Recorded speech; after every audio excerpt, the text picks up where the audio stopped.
Welcome back here inside the Scott Community Event Center. Adam Cadavy with you on Mix 94.5. Your pregame interview is brought to you by Farm Bureau Financial Services with Hugoton Benz in Scott City and Leota. I'm joined with Coach Amy Felker here in the pregame. And, Coach, thanks for joining me here this evening. Tough night on Tuesday night in a 52-33 loss to the Colby Lady Eagles. You guys are right there for most of that first quarter. They made the big run in the late first and into the second. And just was tough to overcome. Looking back on Tuesday night, what would you see maybe set you guys back in that outcome?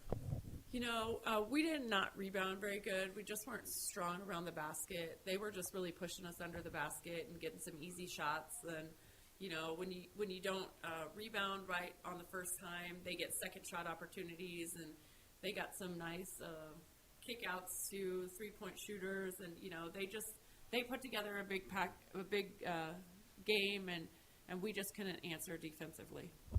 Well, you did some good things, I thought, in that game on Tuesday night here. Didn't turn the ball over as much. I think that's kind of been synonymous to the last two games. Your turnovers are improving, and I thought at some moments of the game, you guys were right there on defense. You know, offensively, we're starting to take care of the ball. We know where to pass. We're not trying to do too much too fast. You know, we're just taking one step at a time, making the easy pass and getting through our offense.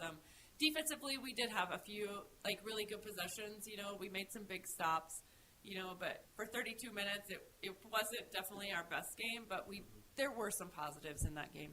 Once again, it is Coach Amy Felker here pregame tonight. Scott City taking on the Hugoton Lady Eagles. It's just round two for you guys here with them. You guys faced them back about 3 weeks ago, won at their place 50-30. They're coming off a big loss to Ulysses at home on Tuesday night. I know the numbers game has really been an issue for Hugoton. And what have you seen maybe over the last 3 weeks and watching some film leading into tonight? You know, they're going to put out a good effort. They work hard on defense. You know, they're scrappy. They're going to put some pressure on us. They're physical. You know, we're just going to have to handle it and do what they allow us to do. You know, if that's take it to the inside, then that's what we're going to do. If they're going to make us shoot from the outside, you know, we're going to do our best out there.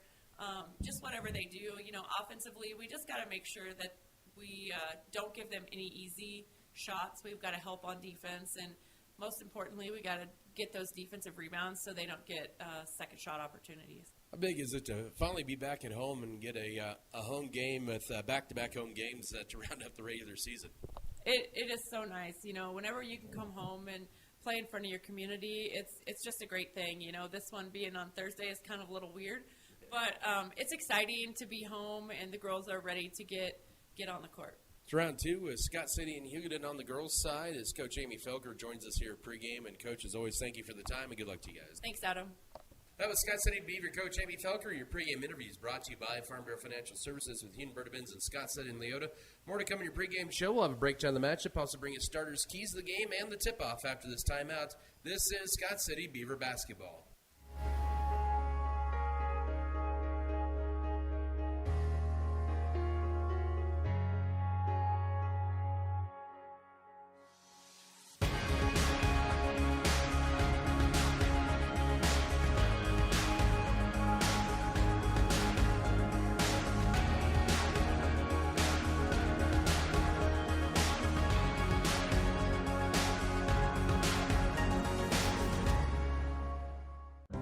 At American Implement, we know that our farmers and ranchers are getting up and going to work every morning to provide food, fuel, and fiber for the world.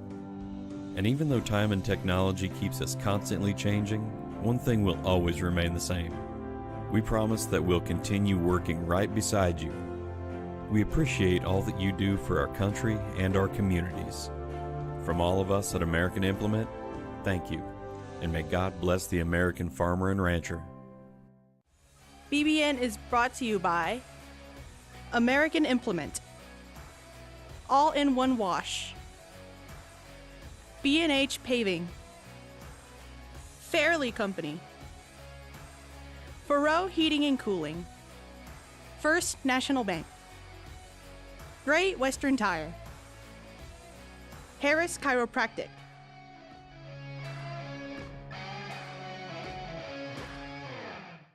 Sports have this amazing way of making a positive impact in our community, whether it's helping children, boosting local economies, or creating role models. That's our goal at American Implement, too.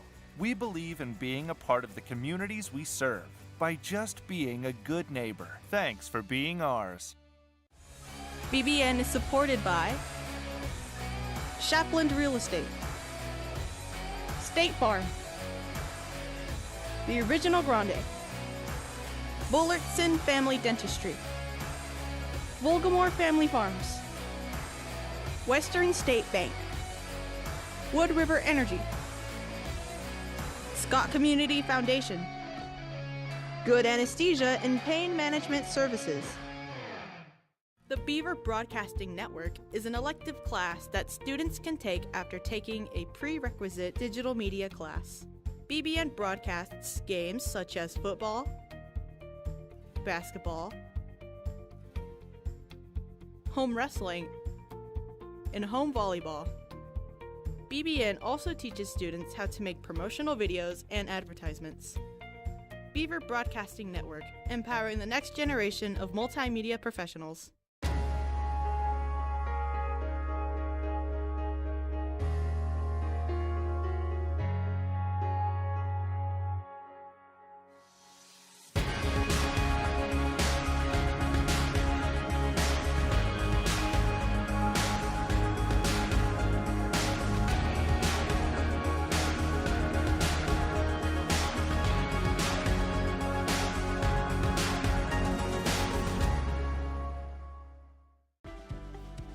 Furrow Heating and Cooling of Scott City is a proud sponsor of Beaver activities. Brent and Angie take pride in helping our activities and support our students 100%. They can also help you with any heating and cooling needs that you have. Give Furrow Heating and Cooling a call at 620-872-3508 and see if they can help you with your needs. Let us help you with your banking needs, whether it be setting up a checking account, savings account, CD, or getting a loan for that new vehicle or home you have been dreaming about. Member FDIC, an equal housing lender. Hugoton meeting up here on the girls' side, and the second and final meeting of the regular season. Coming into tonight, Scott City, the Lady Beavers are still sitting in the number 9 spots in the 4A West standings. Wellington at 16-1, and they've pretty much sealed up the number 1 seed. McPherson at 13-4, same with Circle. Those two teams play tomorrow night, by the way. It'll be their second meeting. McPherson won the first meeting. Clearwater at 11-6, Andale Clay Center at 10-7, Concordia 9-7, Buhler 9-8, Scott City 9-9, Mulvane 8-9, Pratt and Chapman are both 7-10. Hugoton is 6-12, Rose Hill and Augusta are 5-12. Ulysses with their win the other night, they improved to 4-15 on the year, and they moved into the number 16 spot. On the outside looking in, Winfield is at 3-14, and Abilene, who's at number 18, is 0-17. As of right now, Winfield and Abilene would not compete in sub-states, as they take the top 16 seeds in sub-state play in 4A, and so that's how it's set up. So coming into tonight, if the sub-state were seeded now for the 4A Girls West, Scott City would be headed to Buhler, and Hugoton would be headed to Clearwater. So that's how it shapes up here coming into tonight. These two teams met on the 23rd of January. Hugoton came out early and led for most of that first quarter and then most of that first half. Scott City would have enough and pull away in the second half and win it by a count of 50-30 back on the 23rd. It was a 17-9 Scott City run in that second quarter that really was the difference. The Lady Beavers had 16 turnovers, and they went to the foul line a lot. 16 of their 50 points came from the charity line, and they were led by Megan Trout's 18 points and 8 rebounds in that performance and that win back on the 23rd of January. As for Hugoton that meeting, Abby Slocum, the 5'4 senior, she ended up 14 points to lead the Lady Eagles. These two teams in the series, it's Hugoton who, and since 1989, leads the series 29-14. Lady Eagles are 8-2 in their last 10 games. Lady Beavers of Scott City have not beaten Hugoton since 2019 at home. They won that game 61-56. And by the way, that was the last game at the high school. So that means Scott City has not won against Hugoton in this gymnasium. And the Lady Beavers are looking for the first sweep over Hugoton since the 2018-2019 season. So far this year, Lady Beavers are led by Megan Trout's 10 points. She came back on Tuesday night for the first time in 3 games after suffering concussion 2 weeks ago at Ulysses. She came in and scored 4 points against Colby on Tuesday night. Lady Beavers Tuesday night were led by Erica Felker with 8 points in that ball game, but Scott City just really struggled all around. Colby really beat Scott City to second chance opportunities on Tuesday night. The turnovers have not been a problem for Scott City over the last couple games. In fact, the Lady Beavers have cut their turnovers down quite a bit. They've taken care of the basketball a lot better. And they've, even though it's not showing up on the scoreboard, it hasn't benefited. But Scott City's going to have to get better shooting. They shot 32% on Tuesday night, which was a little better than what they did last Friday night in this building. And against Holcomb, they shot in the mid-20s.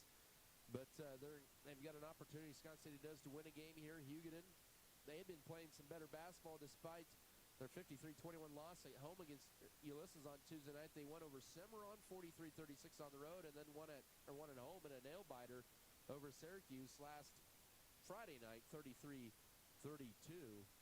They're winning in Cimarron, snaps what was a 5-game losing streak. But then Ulysses really came out of roar there and won that game, and Hugoton got out big early and never looked back in that one. So far this year, Hugoton is led pretty much by Emily Tinoco, a 5'5 sophomore at 7.5 points a game. Abby Slocum, a 5'4 senior at 7.4 points. And Sadie Arredondo, a 5'8 junior, averages 6.7. Hugoton averages just under 30 points a game. Scott City right at around 47 points a game. And they do average 28 rebounds per contest. The Lady Beavers looking to kind of improve here tonight. They need to get a big win here to get some confidence back, as they'll have a tough task on Tuesday night at home against the Goodland Cowgirls to wrap up the regular season. I can't believe we're already talking the end of the regular season on Tuesday night, as we will be moments away from introductions of starters. By the way, Hugoton has one more game. It's tomorrow night, and they will be back on the road. They don't have as long a trip. They'll head to Holcomb to face the Longhorns. So let's go ahead and take another timeout. And when Duke return, we'll have your starting lineups, keys to the game, and the opening tip. After this timeout, this is Beaver Basketball. The administration of the Kansas State High School Activities Association asks that you enjoy the game. Your job as a fan is to watch and cheer. Please remember good sportsmanship allows the coaches to coach, the officials to officiate, and the players to play. Ladies and gentlemen, at this time, will you please stand and pay honor to America and her troops at home and abroad as SCHS sophomore Bill Trout sings our national anthem. Oh, say, can you see by the dawn's early light what so proudly we hailed at the twilight's last gleaming, whose broad stripes and bright stars through the perilous fight o'er the ramparts we watched was so gallantly streaming.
Eagles of Hugoton, coached by Gentry Slocum in his first season, assisted by Fernie Vera and Jalen Kelly. They will start Emily Tinoco, a 5'5 sophomore, 7.5 points and 4 boards a game. Abby Slocum, a 5'4 senior, at 7.4 points and 2.5 rebounds a game. Sadie Arredondo, a 5'8 junior, at 6.7 points, 6 boards a game.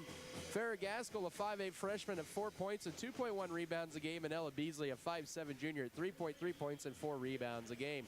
Emily Tinoco, Abby Slocum, Sadie Arredondo, Farrah Gaskell, and Ella Beasley for the Lady Eagles. For the Lady Beavers in Scott City, coached by Amy Felker in her fourth season, assisted by Justin Froh and Amber Lotta. It'll be Kendall Gentry, the 5'5 junior, at 8 points and 4 boards a game. Erica Felker, she is a 5'6 senior, 9.1 points and 3.4 rebounds a game. Mackenzie Avery Lewis getting the start here tonight, a 5'9 junior at 9 points and 3.6 rebounds a game. Cheyenne Kramer, the 5'9 junior, at 3.3 points and also 3 rebounds. And Megan Trout getting the start tonight once again. She is a 5'10 junior at 10 points and 5.8 boards a game. Kendall Gentry, Erica Felker, Avery Lewis, Cheyenne Kramer, Megan Trout, the starting 5. Keys to the game presented by State Farm agent Michael Trout, where you go the proven winner. When it comes to insurance, they score big with their policyholders. Keys tonight for Scott City. I think you got to relax and have fun. Second key, you're going to have to pressure the guards. And third, just attack the basket, get to the line. Last time they played them, Scott City was 16 of 22 from the foul line. Those are your keys to the game. Officials tonight, Quentin Flanagan, Bobby Fossum, and Travis Vaughn, an old veteran crew here who do a good job. So one of them is the lead commish, and great to see him. Scott City in their home white uniforms, and Hugoton in the road blues. Travis Vaughn to throw it up, and understand he's been practicing all week for this. He gets a good toss up, and the tip is going to be won by Hugoton. We're underway. Lady Eagles, as I mentioned, in the road blue uniforms with the white numbers and letters and the red trim. Scott City in their home white tops with the navy blue numbers and letters in the lighter blue trim. Hugoton with the ball first, driving in, bounce pass almost lost, but it's left side over to Abby Slocum. Scott City opens up man-to-man defense. Tinoco up top, holds it, trying to avoid a 5 count, goes to her right with a couple of dribbles. Almost a 5 count again. Sadie Arredondo with it, guarded by Cheyenne Kramer, left side out high to Ella Beasley. Trout has that assignment. Almost a double dribble. Right wing, and Tinoco will fire, or correction, that's going to be Slocum who fires a right wing 3 and buries it. 7:20 to go first quarter. Hugoton with their early 3-0 lead, and Scott City with their first possession now as the Lady Eagles open up in a zone defense. Felker goes right side to Kendall Gentry, works her way back to the top of the key. Now bounce pass right side, and then behind Avery Lewis on a miscommunication and one early turnover for Scott City. 55 seconds in, 3-0 lead for Hugoton early on as they have the ball back. Scott City trying to avoid their season-long losing streak, which was 3 in a row, also in late December and early January. With it is Beasley, goes to her right and almost stripped out of there, but now that's going to be a travel out high right, and that'll be on the Eagles. That'll be their first turnover of the night. Actually, that's Daniela Faro that's starting tonight and not Gaskell. She averages 2.4 points a game. 6.5 to go here in the first quarter. Scott City with the ball down 3, and Kendall Gentry tried to tie it there, but could not. But Megan Trout grabs the board, and Scott City will reset. Felker tried to get it, but stripped out of her, or they'll say lost out of bounds, and that'll be turnover number 2 on Scott City. So they've got a couple of turnovers here early in the first 96 seconds, down 3-0 here to Hugoton. The Lady Eagles with the ball as they work from right to left, as we see it here in half number 1. With it, Abby Slocum up top to Beasley. Beasley holds it. She'll put it on the floor a couple times, almost double dribbled on the crossover, and then stepping into a shot, missing badly. Zardana for deep to Lewis with the backside board. Now down the floor, here's Erica Felker. Pulls up mid-post right. No, couldn't get the rebound. Tipped around, and then Erica does reel it in, and she'll go up, and she is fouled going up for the shot, and she'll get 2 free throws, will the 5'6 senior, as it'll be team foul number 1 on Hugoton. They'll get that on Sadie Arredondo, her first. Erica to the line for 2, where she is 57% on the year, coming off an 8.9 on Tuesday night, and she puts Scott City on the board with 5:58 here in the opening stands, 3-1 Hugoton. Second free throw for Erica, rims off, and the rebound to Arredondo. Arredondo found out the last time against Scott City back on the 23rd of January. A little over 3 weeks ago. Hard to believe that. Lets it right to Ella Beasley, does Hugoton, and she travels with it out high right, back-to-back Lady Eagle turnovers. Scott City 0-2 from the floor early on. Hugoton 1 of 2, and they have a 3-1 lead. Lady Beavers with the ball, 5:40 to work here in the opening frame. Felker to bring it across out high. Goes right to Kendall Gentry. Hugoton stays in their zone defense. Felker with it. Now one dribble up top here goes to Avery Lewis, back to Felker. Now left corner to Cheyenne Kramer. Back to Felker. Work it up top to Kendall Gentry. Almost walked with it. Now pulling up is Erica Felker. Back up top to Gentry. She'll penetrate. She'll take it all the way. Splits the defenders and scores it on the right side. Nice strong move. And that's what Scott City needs to do, is keep going downhill. We're tied at 3 with 5:14 to go here in the opening quarter. A nice strong move that time by the junior Kendall Gentry. Ball deflected, but picked up right side to Alfaro. She loses it on the floor, and Hugoton with the third turnover. Erica Felker racing side. She'll take it all the way. She'll lean up. Her shot is blocked. Then last touched by Hugoton underneath. And it'll stay with the Lady Beavers as Hugoton makes their first substitution of the night. And that'll be the freshman Farrah Gaskell. Scored 2 points against Scott City the first time around. 4:57 to work here in the opening period. In the right corner to Kendall Gentry. A 3 for the lead is going to be hits the side of the backboard. Avery Lewis will track it down out high for Scott City as they'll reset. Lewis already with a couple boards. And a whistle underneath and a foul. And Trout will head to the line to try to give Scott City their first lead of the night. The foul will be charged to Ella Beasley. That'll be her first. Already 2 fouls on Hugoton. Scott City yet to commit a foul here with 4:49 to go here in the first.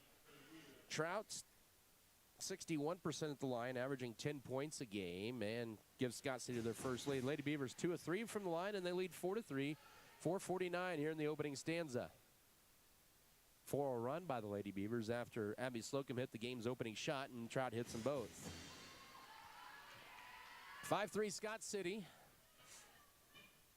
As Lady Eagles work it across in the front court. Scott City picks them up in the half court, man-to-man. Slocum running the point, goes to her left with the pass to Emily Tinoco. She's guarded by Erica Felker. Uses upper dribble, then hands it off to Gaskell. Gaskell will drive in, almost walks with it. Slocum left corner for a 3. Good. She has 2 threes, and all 6 of Hugoton's points. They lead at 6-5 with 4:24 to go here in the first quarter. So Scott City has given up a couple threes. Now into Trout, who has good position, will lay it up and score it. Great pass inside that time by Avery Lewis. 7-6 with 4:12 to go here in the opening period. Already 3 lead changes here in the first 3+ minutes, and Slocum for another 3. Oh, she is feeling it. It is now 9-7 Hugoton with 4:05 to go first quarter. The Lady Eagles will call a 30-second timeout. Basketball tonight presented by American Implement, B&H Paving, Bartlett Grain, Beavertown FFL Beef Belt, Burning Farms, Brookever Cattle Company. Also, Shells Flowers and more Quince Diesel Repair. Also want to thank DeKalb Bayer, Farm Bureau Financial Services, Hugh and Berta Benz, Fairleigh Companies, and First National Bank. But Hugoton is 3 of 4 from the floor to begin this ball game. Abby Slocum with all 3 of the 3-pointers for Hugoton with 9 points. They lead Scott City 9-7 with 4:05 to go here in the first quarter. Hugoton burning that 30-second timeout. Scott City subbing in Mackenzie Metzger and Kaylee Felker. Felker, the 5'6 sophomore. Metzger, the 5'6 junior. Cheyenne Kramer and Kendall Gentry out. Also in there's Chris Irvin, a 5'5 sophomore, in for Avery Lewis. So just 2 starters on the floor right now for Scott City with 3:50 to work in the opening period. Up top, now right corner to Erica Felker. Somehow saves into play. Left side, he goes to Kaylee Felker. Now to Metzger, right side. Erica Felker will try to drive in and draws the block on Hugoton. That's going to be their 3rd team foul of the quarter. And that'll be on Ella Beasley. That'll be her 2nd. And back in will be Danelle Alfaro. She'll replace Beasley. Hugoton not a very deep team. In fact, they only have 9 players suited up tonight. They can only play 1/2 of JV basketball, or 2 quarters. Erica Felker in the right corner now up top to Irvin. They're working around left side to Mackenzie Metzger. Skips it over right side on that 2-3 zone. That can be dangerous at times in a 2-3. The ball's deflected out of bounds. Still Scott City ball with 3:34 here in the first quarter. 9-7 Hugoton with the lead. Scott City with the ball. Kaylee Felker gets it right corner to Erica. Back to Kaylee into Megan Trout. Catches it, pivots. Back out to Erica. She'll try a guarded three right side. It's short. And the rebound to Abby Slocum for Hugoton. 9-7 Hugoton lead with the ball. 3:20 to work first quarter. Turning down the three is Tinoco. She'll drive in. Her runner banked off to the left, and Megan Trout collects her second board. Hugoton 3 of 5 now shooting. In transition, Irvin, she'll drive in. Behind her to Mackenzie Metzger, up top to Kaylee Felker, right side to Erica, looking for a cutter. Back up top, and now working Metzger. 4-out look for Scott City with 3 minutes to go first quarter, down 9-7. Felker, right side, now right corner to Krista Irvin, looking for a cutter. One dribble back up top to Kaylee Felker. Erica Felker from 16, left side, short, or just get her own rebound, gets around Gaskell, and then flips it to Kaylee Felker, looks to drive in. Mackenzie Metzger up top will try a three. Good! Mackenzie Metzger with her 5th three of the year gives Scott City the lead back 10-9 with 2:37 to go here in the first quarter. So Lady Beavers saved that possession that time. And they're back up by 1. That's already our 5th lead change here in the first 5.5 minutes of this game. Emily Tinoco with it out high left, looking for a cutter, trying to avoid the 5 count, goes left for the pass to Abby Slocum. 2:15 to work first quarter, 10-9, Scott City lead. Hugoton the ball. Slocum has all 9 of Hugoton's points on 3 threes. Now she's in the paint. That's going to be a 3-second lane violation and turnover number 4. Good defense that time by Krista Irvin, just guarding Slocum tightly. Could not find an outlet. As the Lady Beavers are up by 1 with the ball back, Avery Lewis and Kendall Gentry return to the lineup as Erica Felker and Megan Trout will exit. Both these teams 2 games in 3 days. Hugoton has another game tomorrow. That's their regular season finale at Holcomb. Avery Lewis in the right corner will try a 3. She'll be good on a 3. Avery Lewis, her 12th 3. Scott City with back-to-back triples to go up 13-9 with 1:50 to go here in the first quarter. Scott City is up by 4, which is their largest lead here in the early going. They've scored the last 6 points in this ball game, and that's going to be a double dribble on Hugoton out high, their 5th turnover. 99 seconds remaining. 13-9, Lady Beaver lead with the ball back. Kendall Gentry with it up top, goes left with the pass to Chris Irvin, left corner to Avery Lewis. Hugoton still in their 2-3 zone. Now into Kaylee Felker up top to Kendall Gentry, drives right, now finds Avery Lewis right baseline, back up top to Metzger. Metzger holds it back to Kendall Gentry, working around left side to Chris Irvin, left corner to Lewis, now to Irvin, up top to Gentry between the rings with 1:15, right side to Metzger. One dribble, now wrap around left side. Chris Irvin sees alley, she'll take it, her runner banks it in for 2 on the left side. 15-9, Scott City on an 8-0 run, final minute of this first quarter.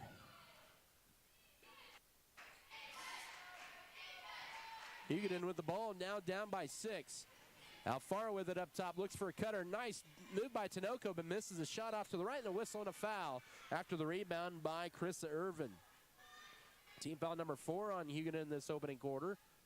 And that'll be the second foul on Sadie Arredondo. Arredondo and Ella Beasley with 2 fouls, and all of a sudden Hugoton in some pretty big foul trouble as Reagan Buttery, a 5'5" sophomore, in for the first time for Hugoton.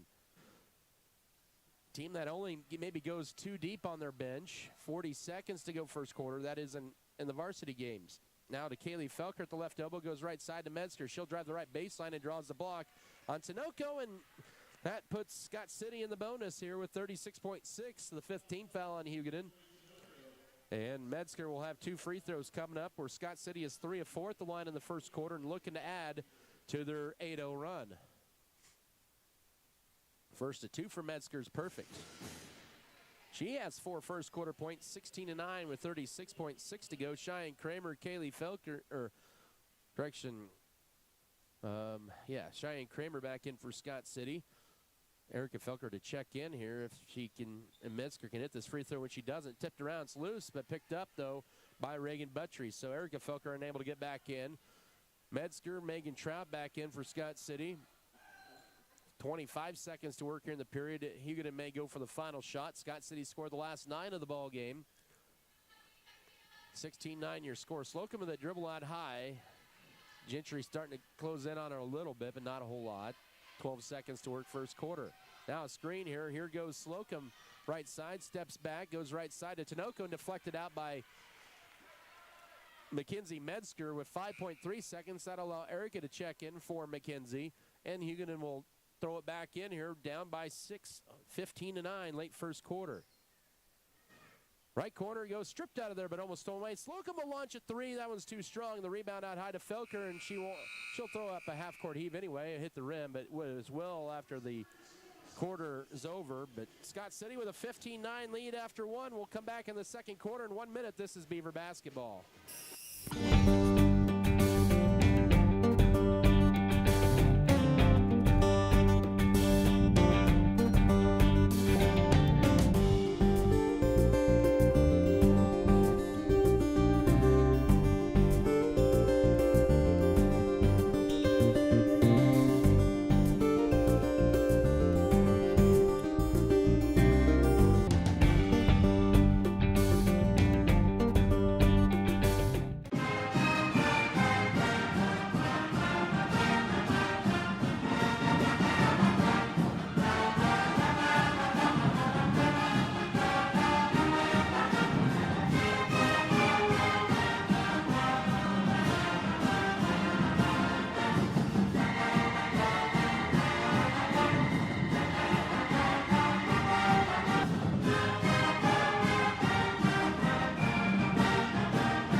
Cooperative.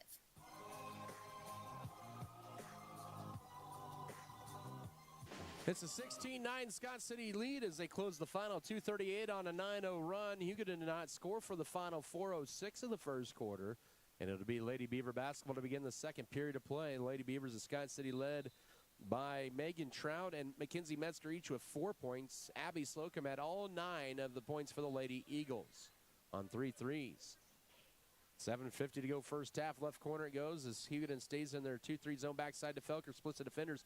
Puts up the tough shot too strong. Trout with the rebound and the follow. Oh, it crawls off.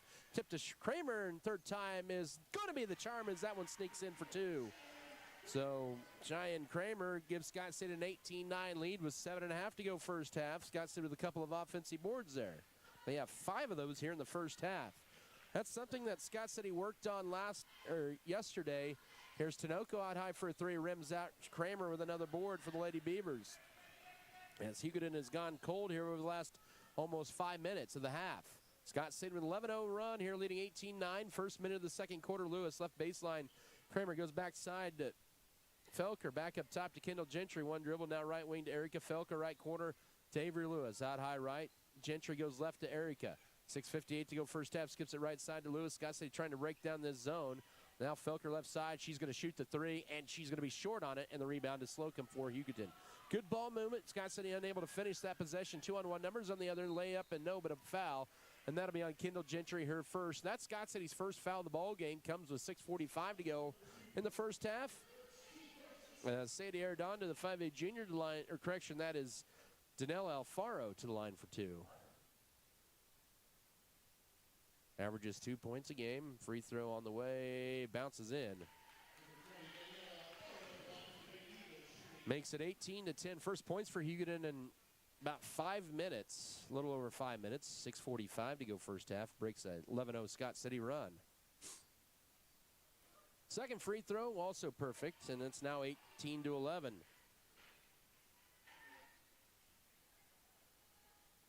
Scott City was 4 of 10 in that first quarter. Hugoton was 3 of 7. Avery Lewis now left side. Here's Kramer left side for a jumper. No, and rebound to Hugoton's Emily Tinoco. Had a good look there on the left side, did Kramer. Lady Beavers up by 7. Hugoton the ball. We've played 90 seconds into the second quarter. Slocum with the dribble out high. She has 9 of the Hugoton's 11 points in the first half. A screen for Alfaro. Up top now to Ella Beasley, who's in there with 2 fouls.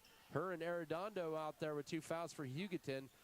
Slocum with it, a crossover dribble, drives her left, guarded tightly by Gentry, goes around, leaves it underneath the backboard, and Felker right there to catch it, and she's on the run. Felker may take this one coast to coast, and she will. She goes, is fouled going up, and she'll get 2 free throws, and that'll be a foul on Daniela Alfaro, her first. Team's first of the second quarter with 6:01 to go first half. Felker 1 of 2 at the line, has just 1 point tonight. Opening free throw good, first of 2. Makes it 19-11, 6:01 here in the opening half. Scott City pushes the lead back up to 8. They've led by as many as 9. 7 Lady Beavers have scored here tonight. And it's now 20-11 as Erica Felker now 3 of 4 from line and has 3 first-half points. 9-point lead, 5:50 to go first half, 20-11 your score. With it out high is Ella Beasley. Couple of dribbles. She once again is out there with 2 fouls guarded tightly by Trout out high. Pivots to avoid the 5 count, finds Arredondo, and now to Tinoco, almost carries it. She'll go to her left and now goes right side to Arredondo. Up top here, Slocum for a straightaway triple. Off the back iron, off the rim, no. Rebound tipped, and Cheyenne Kramer wrestles it away for Scott City. She has 3 boards here in this opening half. Scott City with a 9-point lead. Hugoton has not had a field goal over the last 6.5 minutes. The Lady Beavers on a 13-2 run underneath, threading it through to Avery Lewis underneath. Now gets it to Gentry somehow. Her runner is good and 1 through contact. Oh, what a tough shot that time by Gentry amongst the trees. She has 4s, 22-11. 5:11 to go first half. That foul is on Sadie Arredondo. That is her 3rd foul. With 5:11 to go first half. Team foul number 2 of the quarter. She has to exit. As back in is going to be Farrah Gaskell. Mackenzie Metzger in to replace Cheyenne Kramer. Gentry's first trip to the line, where she is 61% on the year and unable to extend the lead. Tried to get the rebound, but it's last touched out of bounds, and it'll belong to Hugoton. But Scott City on a 15-2 run over the last 5 minutes. They lead at 22-11 here as we approach the 5-minute mark of the first half. Hugoton is without a field goal over the last 7 minutes. They have not had a 2-point basket in this first half. All 3 of their field goals coming from 3-point range, and all by Abby Slocum. Up top, Emily Tinoco with it, guarded tightly by Felker out high. And Tinoco uses up a dribble just inside the key. Now right side, here's Gaskell trying to go around Lewis. Pulls up, bank shot, no, too strong. And Lewis with a nice box out for the rebound. Here's outlet left to Kendall Gentry.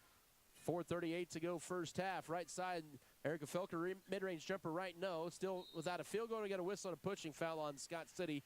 That'll be their 2nd foul of the quarter. Comes with 4:33 to go first half, and it'll be on Avery Lewis, I believe. And it is her first. Chris Irvin in, Kaylee Felker in. Out will be Megan Trout and Erica Felker.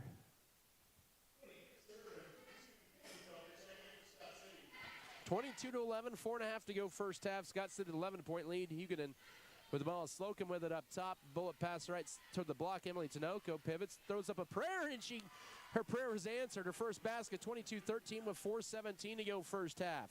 That's Hugoton's first field goal in nearly 8 minutes. And then Chris Irvin will lose it out of bounds. Scott City with turnover number 3 of the half. That was the first turnover either side this quarter, as we're near the midway point of the second quarter. So far, it's been a 6-4 run for Scott City. They lead at 22-13 on the scoreboard. Tinoco with it, guarded tightly by Gentry into the paint, left side to Gaskell. She'll be guarded by Kaylee Felker. Right side, Tinoco will try a guarded 3. That one rims off. Rebound tracked down, though, by Hugoton's Ella Beasley. Once again is in there with 2 fouls.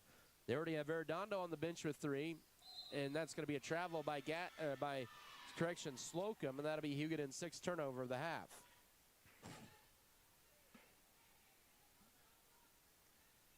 .340 to go second quarter, 22-13. Scott City leads Hugoton ball, or Scott City ball, excuse me. Up top, Kendall Gentry finds a cutting Chris Irvin. Left side, Avery Lewis will spot up for a 3. Off to the left, no, and the rebound to Ella Beasley for Hugoton. Both teams kind of struggling lately here from the field. Now Slocum takes it strong on Gentry and draws her 2nd foul, and the team's 3rd with 3:22 to go first half, as 2 free throws will be coming up for Abby Slocum, who drew the shooting foul. Slocum to the line. Hugoton 2 of 2 in this first half. Scott City 4 of 7. And the Slocum free throw too strong. She had all 9 of their first quarter points. Kramer in for Lewis, Felker in for Gentry. For Scott City here with 3:22 to go second quarter.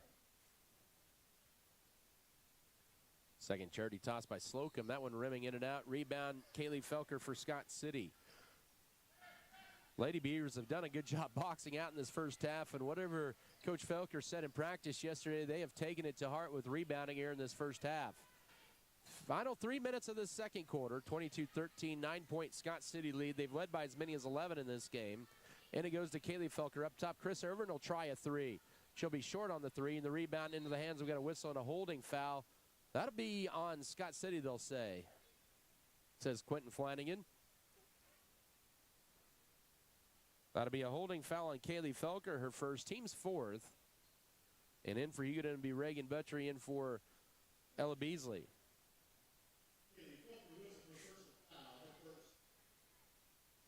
Scott City just 2 of 7 from the floor in this second quarter after shooting 40% in that first. Hugoton not much better, just 1 of 4 from the field in this period. Tinoco with it up top. Hugoton 2 of 4 at the line in this period as well. Slocum goes left to Tinoco through her hands, but picks it back up. 2.5 to go second quarter. She'll step back and fire the deep two with her feet on the line. No. And a good rebound by Kaylee Felker for Scott City. They already have 15 rebounds in this first half to the Lady Beavers. Here's Mackenzie Metzger's dribbles behind the back. Up top now to Erica Felker. 2:20 to go first half. Chris Irvin back to Erica Felker. 9 points. Scott City leading the ball 22-13. Back to Irvin. Irvin will dribble it back up. Goes left side to Erica. Finds a cutting. Kaylee Felker drives in. Layup. Good. Kaylee Felker on the board for the first time. 24-13. 2 minutes to go first half. And Scott City, with all 8 players that have checked into the ball game, have scored in this first half.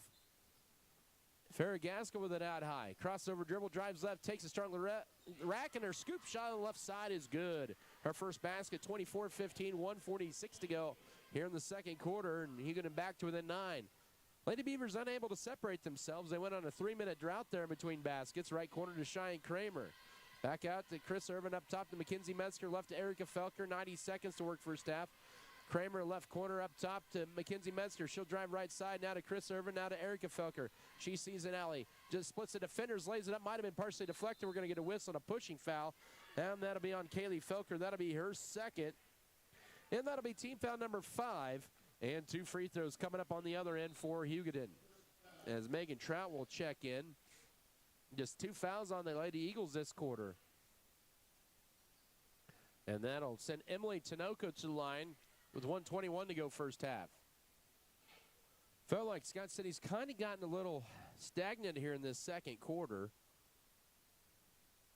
First of 2 free throws is crawling in for Reagan Buttrey, who did not score the first time they played.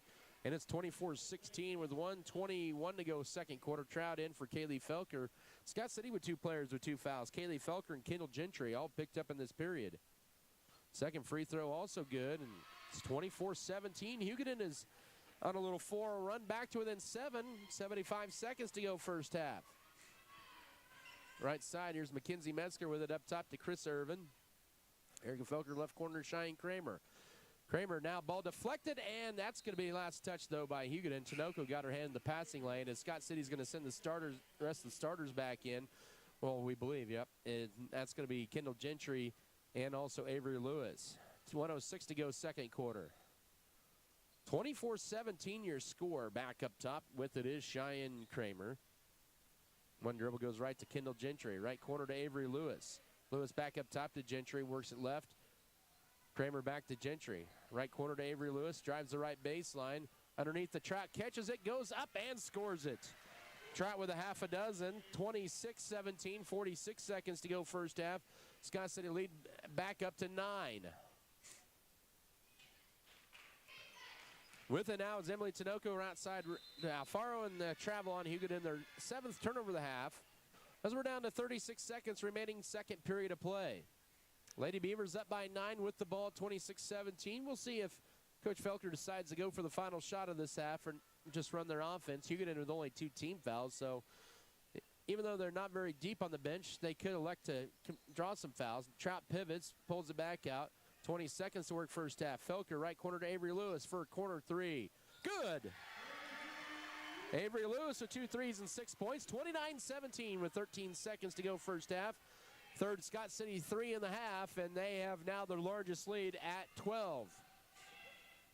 Tinoco with it 3 seconds, 2 seconds, throws up a desperation shot, no, and that's the end of your first half. Scott City will take a 29-17 lead in the locker room. They went on a 14-8 run in the second quarter to go up by 12 at the break. We'll come back in 3 minutes for your halftime show. This is Beaver Basketball.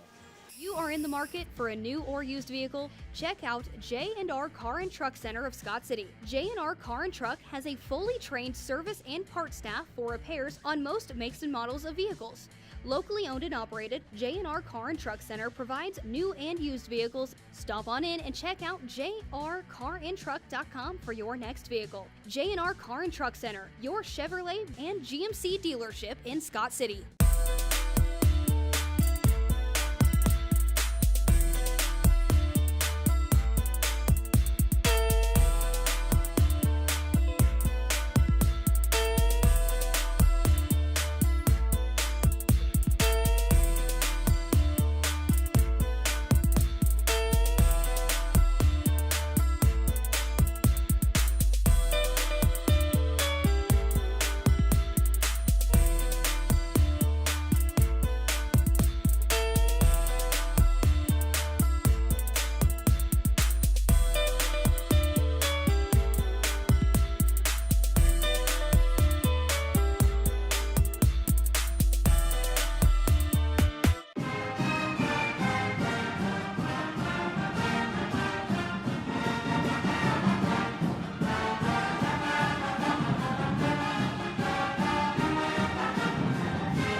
We believe investing in our community is how we make a lasting impact.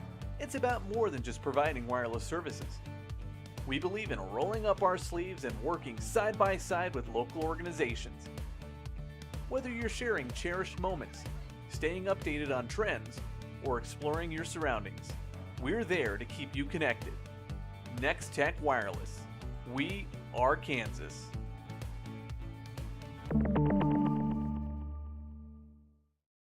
The dedicated team at Norder Supply is passionate about assisting our customers in achieving maximum net return per acre. That is how we define our success. Through unparalleled agronomic advice and best-in-class customer service, you can depend on us to do what is best for your operation.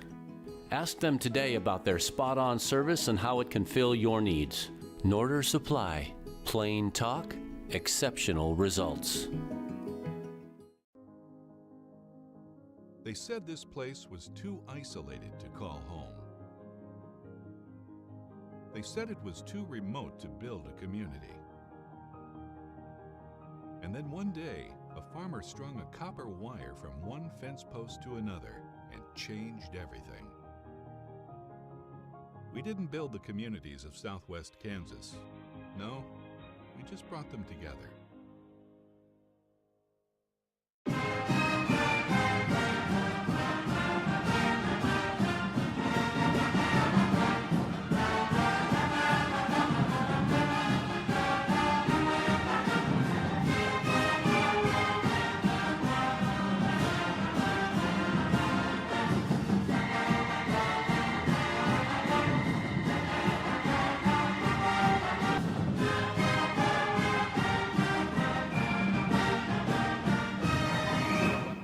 Which is their largest lead of the opening half. But first half stats look like this here for Hugoton. They were led by Gentry Slocum. She had all their 9 points in the first quarter. She had 3 threes, and that's what she finished with in the first half.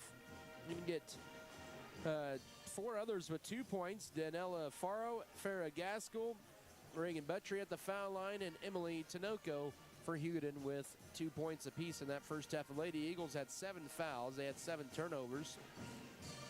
And no steals, 6 defensive rebounds, just 1 offensive board for a total of 7 first half rebounds. For Scott City, they had 15 rebounds in that first half, 10 on the defensive glass, 5 in the offensive side, just 3 turnovers, 1 steal, and 5 fouls. All their fouls came in the second quarter. Leading the way for the Lady Beavers in the first half, Avery Lewis, Megan Trout each with 6. 4 for Kendall Gentry, Erica Felker with 3, all from the foul line. She went 3 of 4 there. Mackenzie Minsker mentioned had 4, 2 for Chris Irvin, 2 for Cheyenne Kramer, and 2 for Kaylee Felker. All 8 Lady Beavers that have entered the ball game have scored in this first half. Foul trouble for both sides. Scott City with Kaylee Felker Kendall Gentry, each with 2 fouls. For Hugoton, Sadie Arredondo picked up her 3rd foul, 5:11 to go second quarter. And Ella Beasley had 2 fouls in the first quarter for Hugoton. 29-17, Scott City leads here at the break. We'll come back for the rest of your first half stats after this 3-minute break. This is Scott City basketball.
There's nothing more spacious than Western Kansas, and nobody closer than our communities.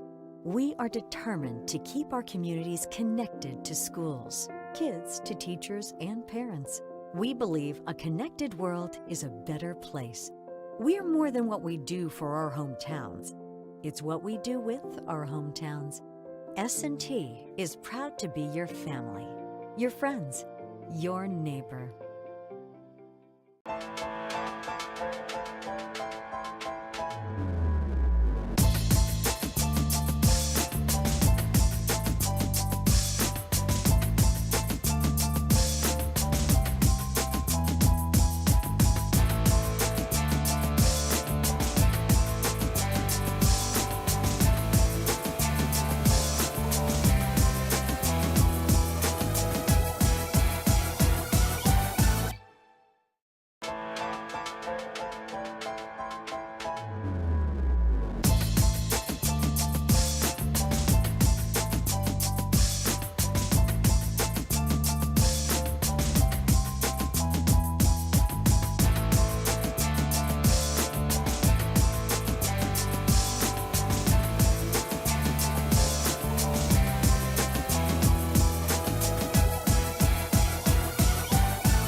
Scott City Eye Center has been a leading provider of optometry services and vision care products in the Scott City community since 1999. Our experienced eye doctors offer comprehensive vision examinations that our Scott City Optometry office specializes in the diagnosis and treatment of a wide array of eye diseases, conditions, and problems. We use advanced diagnostic technology, and we are committed to improving the quality of life.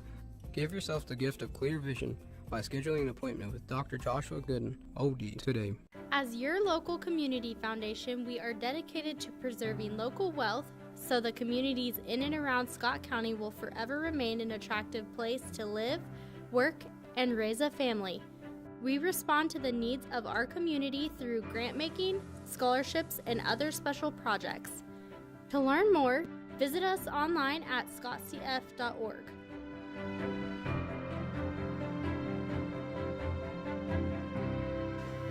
Their free throws were all in this second quarter. Scott City 9 of 21 from the floor at 43%. They were 3 of 7 on 3, 6 of 14 on 2s, and a pretty decent track at 4 of 6 from the line. How about 6 of 9 the first half? Yeah, in the first half from the line. As I mentioned, the Lady Beavers will wrap up their regular season on Tuesday at home against state-ranked Goodland. Goodland will be down at Ulysses tomorrow night, and then they come here on Tuesday. They had their senior week last week and then had the Tuesday down at Lakin. They took care of the Lady Bronx, both the boys and girls of Lakin. Goodland took care of on Tuesday night in the old high school gym, part of their throwback night. Hugoton will be at Holcomb tomorrow night to wrap up their regular season. And then the Lady Eagles will be on the road for first round of sub-states in 12 days. Scott City, as it stands tonight, would be on the road as a number 9 seed, but a win tonight, and maybe a little fortune along the way. They can maybe sneak in to an 8 or maybe a 7. We'll see. Second half about to begin. It'll be Hugoton ball. They have Emily Tinoco, also Abby Slocum, Ella Beasley, also Danielle Alfaro and Sadie Ardano. For Scott City, it'll be Kendall Gentry, Erica Felker, Mackenzie Metzger, Avery Lewis, Shane Kramer, Megan Trout. With it now is Slocum. Goes right side over to Ella Beasley. Beasley with it out high, guarded by Trout. Right side out high to Ardano, looking to drive in. Loses it, picked up though by Slocum, guarded by Lewis here. 30 seconds into the second half, 29-17, Scott City lead. Hugoton the ball. A 12-point margin, Scott City's largest lead. Now driving in is Beasley, splits the defenders.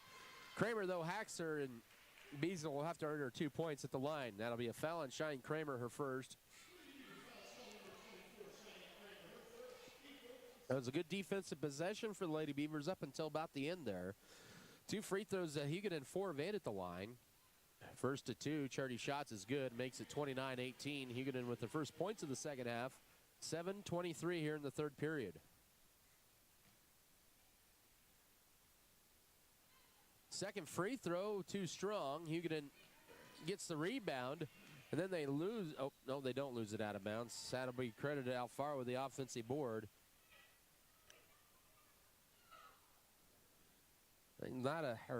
Amy Felker trying to shout out some words of encouragement, kind of get them going here. A little sluggish start here. Kramer ends up with the steal off the inbounds. Hugoton's 8th turnover.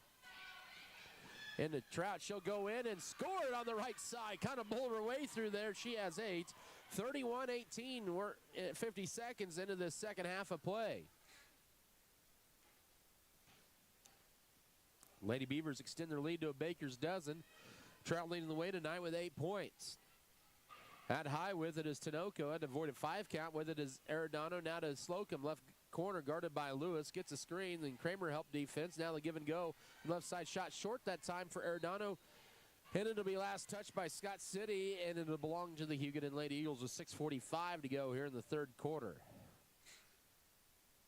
Scott City up 31-18.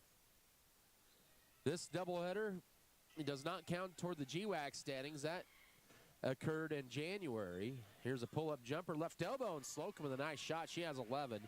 31-20 with 6:33 to go third quarter. She's had 11 of their 20 points. Right corner to Avery Lewis. Back up top to Kendall Gentry. Now to Erica Felker. Works around left side. Hugoton stayed in that 2-3 zone all night. Cut off by Kramer. Back up top to Gentry. Right side, Felker. Now left side, here's Kramer. One dribble up top to Gentry. Drives down in the middle. Left corner to Avery Lewis. Back up top to Kramer. And they'll go right side to Felker, who spots up for a 3. Good!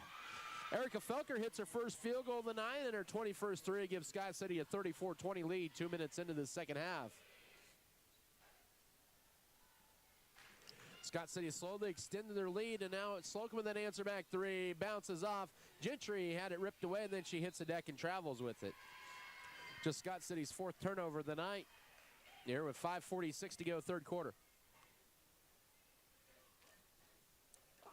34-20, Scott City with a 14-point edge. Hugoton with the ball underneath their own basket. Slocum to trigger it in. We'll find it underneath Alfaro, who puts it on the floor and almost threw it away. Said she didn't have possession, did the officials. Driving in, and here's a layup too strong for Alfaro on the rebound, and Kramer quickly outlets it right to Erica Felker. Underneath, here's Gentry. Bow dribble goes up left side. Oh, it crawls off. And Gentry and Beasley fight for it underneath. It'll be Scott City's ball in the possession arrow with 5:27 to go here in the third. 34-20, Scott City the lead. Felker looking to trigger it in. We'll get it into Kramer. Now left corner to Felker. First, second straight 3. Yes! She has 9 on back-to-back 3s. 37-25, 20 to go third quarter. And the Lady Beavers with now 4, make that 5 triples on the night. 2 by Lewis and Felker and 1 by Metzger. Slocum with it. And a good job by Trout tying it up out high. Hugoton will retain possession of the basketball. And all that does is just flip the possession arrow to Scott City. Hugoton inbounds this. 5:07 to go third quarter. Lady Eagles do get it in up top to Ella Beasley, guarded by Trout. 37-20. Lady Beavers have extended their lead on a 9-3 run here 3 minutes into the second half. Beasley at the foul line, holds it, still holding it tight defense. Now to Emily Tinoco, guarded by Felker out high. She'll drive in, swatted or stuffed out of there by Felker. Saves it into play to Kendall Gentry. The block and the rebound for Felker. And here comes Scott City back the other way. Gentry, right side Felker for a hat trick of threes. Yes! Give her the hat trick of threes in a row. It's 40-20 with 4:34 to go third quarter. And Felker with 12 and 9 in this quarter. Tinoco with an answer back three. No. Rebound, Cheyenne Kramer. And Scott City will throw it away. That'll be their 5th turnover of the night. 4:15 to work. Splitting the defenders is going to be Slocum, and she'll go up and get fouled. She'll have 2 free throws with 4:16 to go third quarter. Kendall Gentry picks up her third with 4:16 to go here in the third period. 40-20 Scott City. First time they've hit at least 40 points in a game in 2 weeks. Slocum now 1 of 3 from the line. She has a dozen. Ends a 9-0 Scott City run, 40-21 with 4:16 to go here in the third. Kaylee Felker, Mackenzie Metzger, and also back in for Scott City is Carissa Irvin. Here's the second free throw short. Rebound tipped around, and Mackenzie Metzger will end up grabbing it for Scott City. Lady Beavers very good on the glass here tonight. Underneath in transition, it's Irvin with her 4th point. And the Lady Beavers continue the route, 42-21. They've doubled up Hugoton halfway through this third quarter, a 12-4 run. As Scott City is now up by 21. With the left side is Ella Beasley, works her way around inside the perimeter, goes right with the pass to Slocum. Tinoco will try a guarded 3, well short. The rebound, but stepping out of bounds was Sadie Arredondo, and it'll belong to Scott City with 3:45 left here in the third.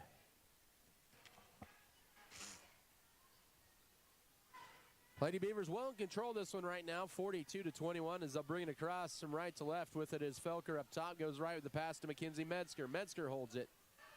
Now to Kaylee Felker. Felker to Erica for her 4th 3 in the quarter. No, little heat check time there and a fight for the rebound. We're going to get a tie, but it'll stay Scott City's ball on the possession arrow. Good hustle by Kaylee Felker. Little heat check that time for the senior Erica with 12 points and 3 threes in this third period. Inbound in, Metzger will try a 3.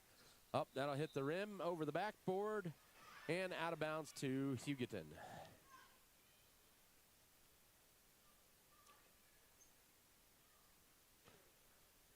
.318 here in the third. Lady Beavers have doubled up Hugoton so far, 42-21 your score. With it right side, here's Alfaro now up top, driving right side is Beasley. Started tightly by Kaylee Felker, who cuts her off, now a double team. And we're going to get a reach-in foul. That'll be on Avery Lewis, as that'll be her 2nd foul. Team's 2nd of the quarter. Hugoton yet to foul in this third period with 3:03 to go. And now Cheyenne Kramer will enter the game, and she will replace Avery Lewis. Lewis with 6 points on a couple threes here tonight.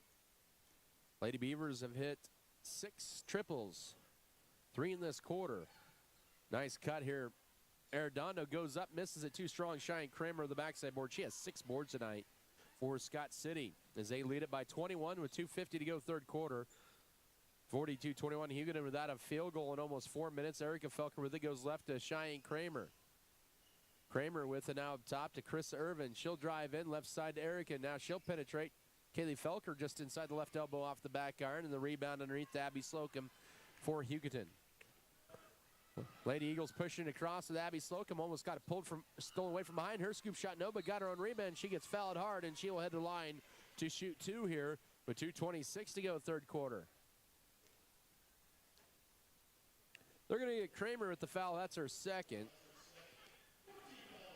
4 fouls in the quarter on Scott City, none on Hugoton. Slocum to the line where she is 1 of 4 there tonight and make it 2 of 5. 42-22. 2:26 to go third quarter. She has 4 of their 5 points here in this third quarter. Ella Beasley has the other one. Free throw's also good. And Hugoton wants a full timeout. We'll take it as well. 2:26 to go, third quarter. It's Scott City 42, Hugoton 23. Back in a minute. This is Beaver basketball. Bud's Fishing and Hunting Supplies in Scott City has a little bit of everything for everyone. Adding value to our community has been our priority since day one. That's why the Scott Co-op is here with 8 elevator locations, 2 service stations, 5 card trolls, bulk fuel and oil delivery, as well as a full-service agronomy department, including agronomy services, seed, chemical, fertilizer, and custom application. Visit us online at scottcoop.com or download our app for more information. Scott Co-op is a proud supporter of our local communities. BBN is brought to you by HRC Feed Yards, J&R, Next Tech Wireless, Red Barn Enterprises, S&T Communications, Scott County Hospital, Scott Co-op, Security State Bank, Turner Sheet Metal,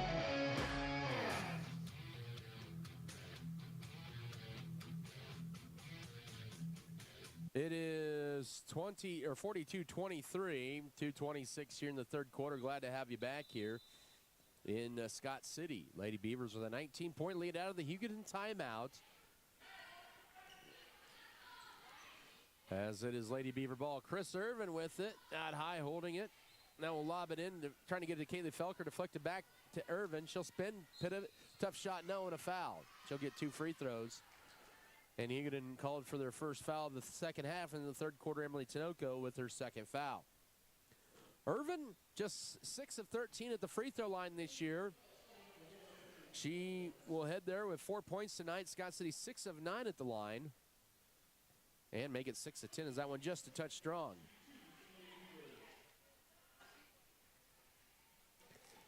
Hugoton 4 of 6 in this quarter, 7 of 12 for the ball game, and Irvin short on the second. Somehow finds a way to track her own rebound down. Kaylee Felker finds Erica underneath, and she slips but finds Chris Irvin, who gets fouled.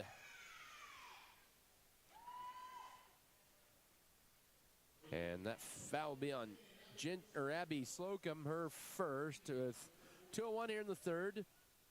42-23 Scott City. Lady Beavers haven't scored in 2 minutes. Ball deflected off the inbounds on a turnover. 6th Scott City error of the night. I think she was trying to get that to Kramer perhaps.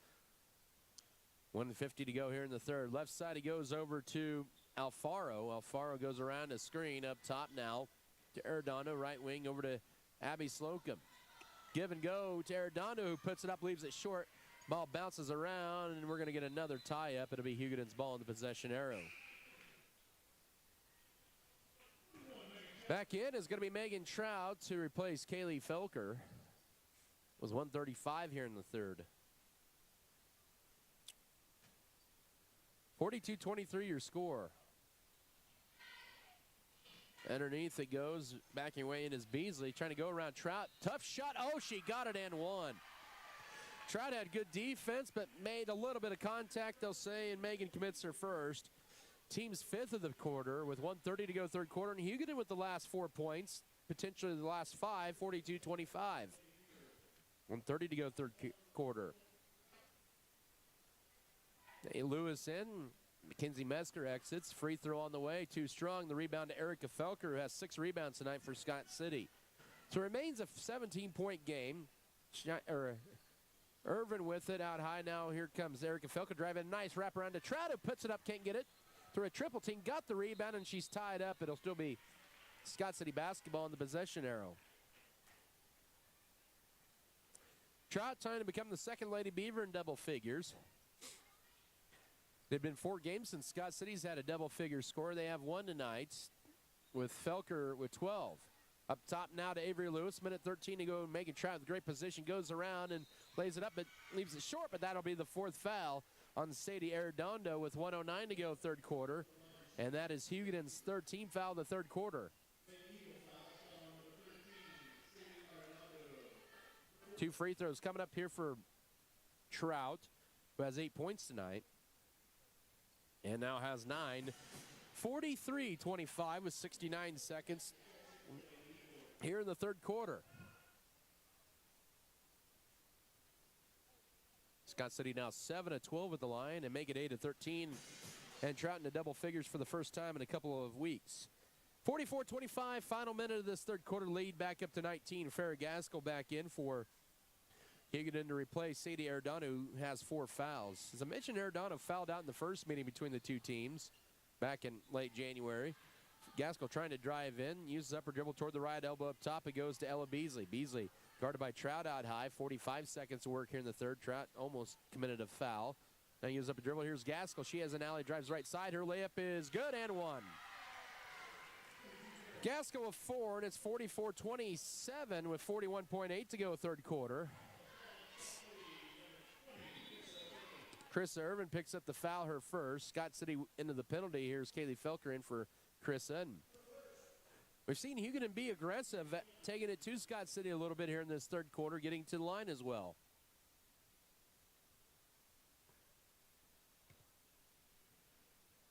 (44-27). Gaskell's free throw perfect and makes it 44-28. She has 5. Lead down to 16. Scott City led by as many as 21 in this game. Lady Beavers have not had a field goal in 3.5 minutes. Right corner to Avery Lewis. That has plagued them at times this year, some of their scoring droughts and even field goal droughts. Left side, Cheyenne Kramer. Up top to Kaylee Felker. Erica Felker with it. Now to Megan Trout, into Kaylee. Gets it to Cheyenne Kramer, who loads up a 3. No, but right there's Kaylee Felker with a putback. She has 4. And it's now 46-28 with 10 seconds to go third quarter. Scott City back up by 18. Hugoton with the ball. Slocum hits her on a screen, drives downhill. Her scoop shot, no. Rebound. Lewis couldn't grab it. And it goes out of bounds. Last touch, it was going to belong to Scott City, but time runs out in the third quarter. Lady Beavers up by 18 as we head to the fourth. 46-28, looking for win number 10. Back in a minute. This is Beaver basketball. For exceptional service in real estate, put Stephanie Shapland at Shapland Real Estate to work for you. Property homework is what we do best at Shapland Real Estate. We put forth every effort to get results that move you. Our expertise in buying and selling residential, commercial, and agriculture property is built on the tradition of trust and thoroughness that you deserve. Shapland Real Estate takes pride in our community and in cheering on our students in all that they do. Give Shapland Real Estate a call or visit our website today.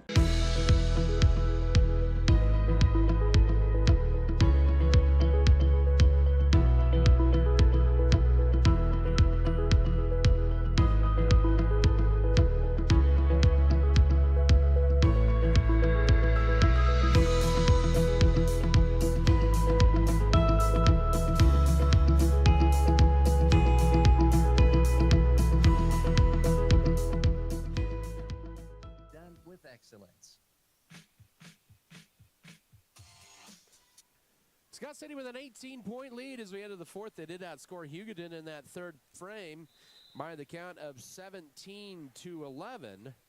Hugoton's ball to begin the fourth quarter. Scott City with 2 in double figures. Erica Felker with 12. Megan Trout with 10. Hugoton with Abby Slocum with 14 to lead the Lady Eagles. Scott City trying to sweep Hugoton for the first time since the 18-19 season. Shot up, no. Gaskell's follow up. She'll get 2 free throws. Gaskell heads to the line. That foul charged on to Megan Trout. That is her second. First foul of the fourth quarter on Scott City. Hugoton in the line where they're 8 of 14 tonight. Gaskell 1-1. She has 5 points. She had 2 in the first meeting. And she has 6 now as that one rattles in 46-29. 7:43 to go in this one. Second charity toss is too strong.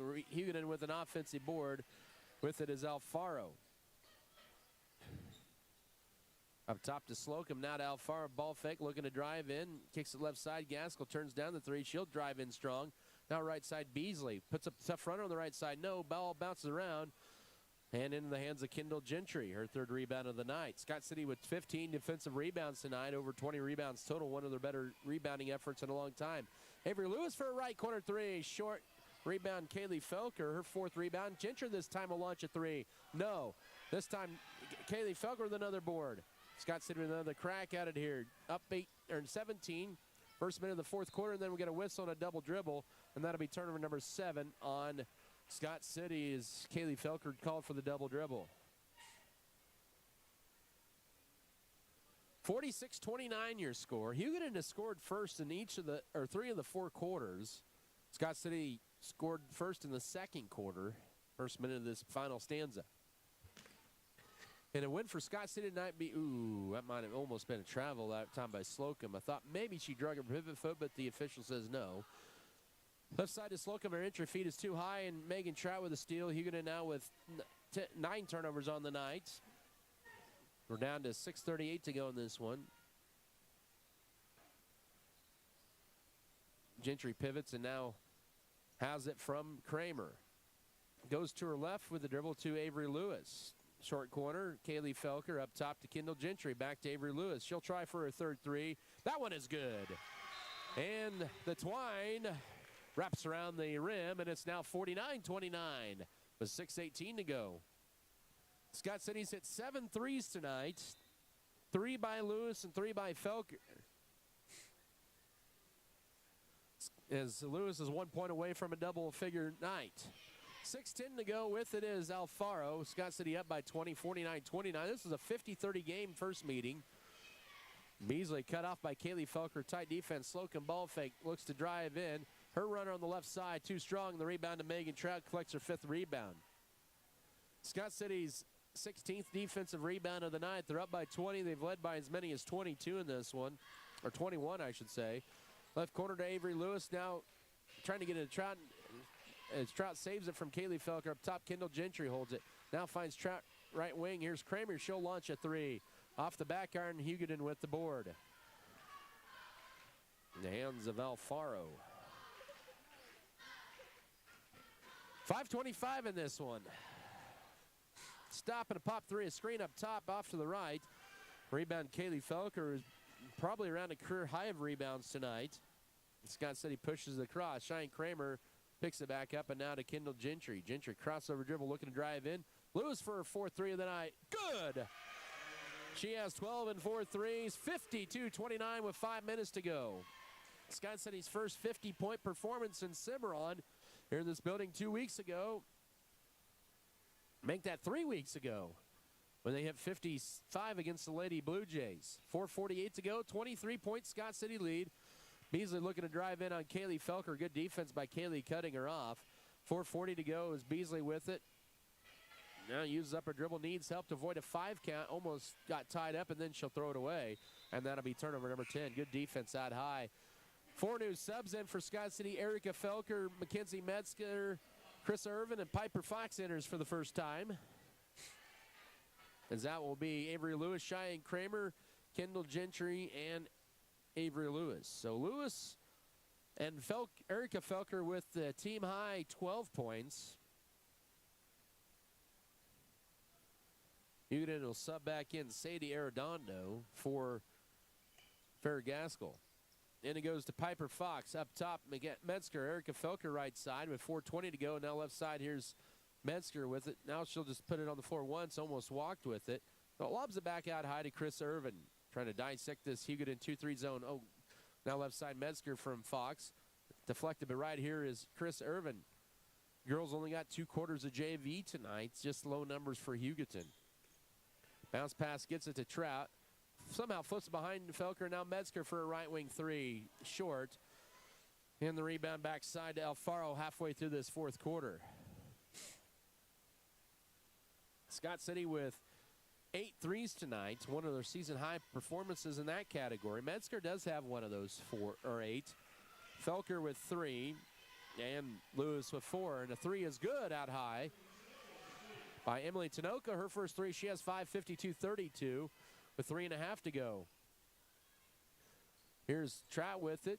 Goes right side, Erica Felker ball fake. She'll drive right side, hangs, shoots, can't get it to go. Irvin tips it last, and it'll be out of bounds to Hugoton. With 3:20 to go in this one, Scott City with a 20-point lead. Hugoton back with the ball, 52-32.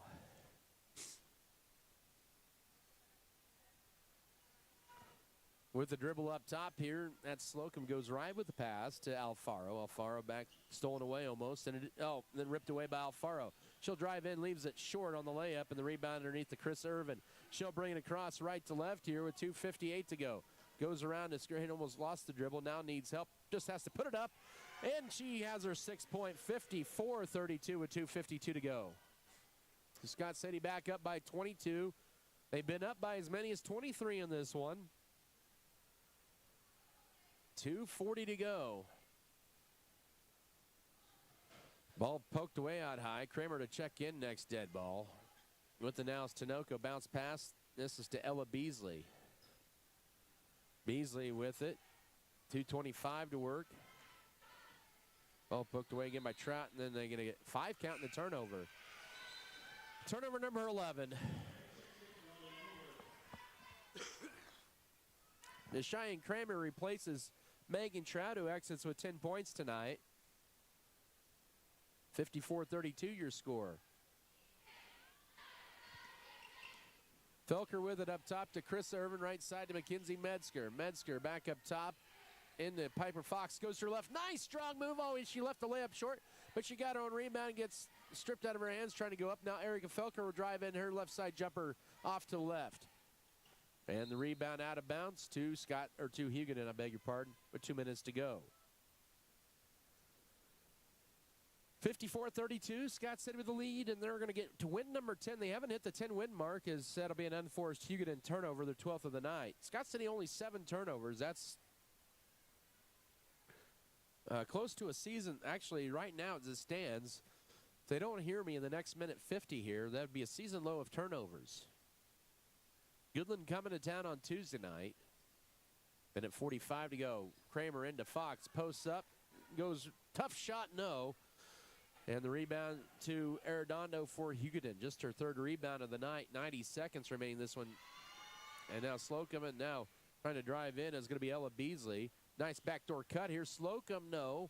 Rebound, Felker almost rips it away, and then we're going to get a tie-up. It'll be Scott City ball in the possession arrow. Comes with 1:24 to go. We're going to get a full timeout. We'll go ahead and keep it right here with 1:24 remaining in this one. Basketball presented here by Fro Heating and Cooling, Fro Ag Service. Also, Fro Electric, Farm Bureau Financial Services, Neil Baker.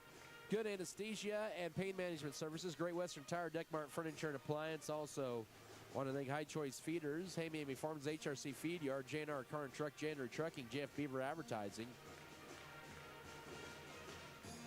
Jackson Legal Group and Lebanon Lawn and Tree. So Scott City has Goodland to wrap up the season on Tuesday nights. Depending what happens down the stretch, they'll be on the road on the 27th, or be on the road, the girls will, on a Tuesday night. Hugoton, they were 3rd in 4A a year ago. They will be on the road tomorrow night at Holcomb, and then they'll have a 11-day hiatus in between games. And as it stands tonight, they would go to Clearwater to face the Lady Indians in the opening round of Sub-State on the 27th. The semifinals of Sub-State in 4A, here's how it works. I know Scott City's unfamiliar with that, being 4A for the first time in a long time, and things have changed since the last time they were 4A. You play the semifinal for the girls on Tuesday night.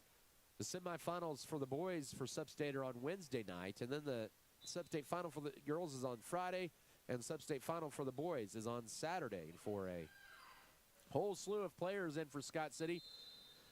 Amy Felker wants time here with 1:18 to go. It's a 30-second timeout.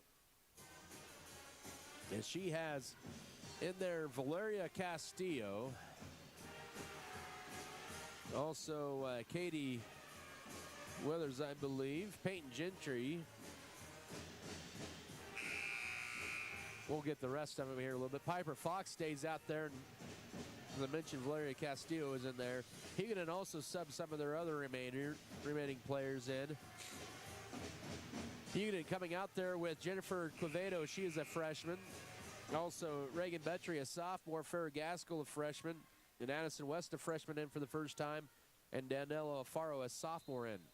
For Scott City, it is also Cammie Winderland in for the first time, the 5'6" sophomore. And eighth shot is good. As Katie Weathers, she had 2 points the first meeting in mop-up duty. She has 2 there, 56-32, 108 to go. Scott City's going to get to 10-9 on the year. They have not won 10 games in a season since the 2019-20 season. The shot blocked for Afar by Fox, and she grabs the board there. 50 seconds to work in this one. Peyton Gentry goes right side over to Valeria Castillo up top. Winderland now left side. Here's Fox. Her shot good for 2. She has her first basket, 58-32. 40 seconds to go in this one. And Scott City, or Hugoton's going to fall to 6-13 on the year. Under 30 seconds to go. Reagan Buttrey with it, and she'll lose it out of bounds, and that'll be Hugoton's 13th error of the night. 25.7 to go. Scott City, maybe an opportunity for them to get to 60. They haven't been there since mid-January, since against the Kingman Lady. It goes, that's going to be over and back. And that'll be turnover number 8 with 20 seconds to go. I may have spoiled that one.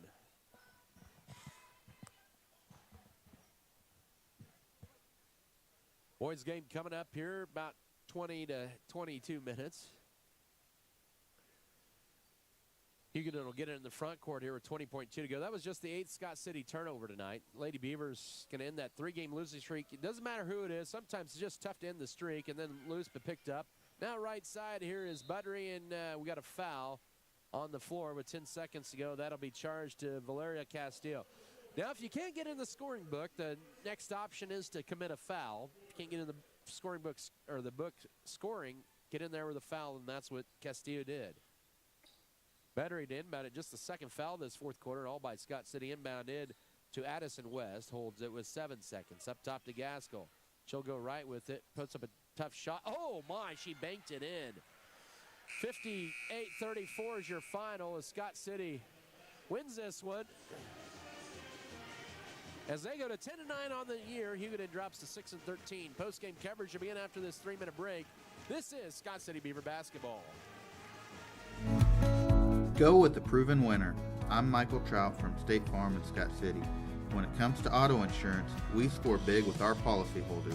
We score on competitive rates, on customer service, and on satisfaction and speedy claim handling. Let us quote your autos today and make you a part of the Trout State Farm team. Call or stop by Michael Trout State Farm and you can be assured of our personal best. Go with the winner, Michael Trout State Farm, Scott City. Transform your farm's future with premium hybrids, robust data, and unparalleled expertise from Axis Seed Red Barn. We partner with you to customize a plan featuring industry-leading seed that matches your unique soil and growing conditions, helping you to farm differently and making your operation more profitable. Contact us at www.redbarn.ag to gain access to premium seed proven to outperform. And go Beavers!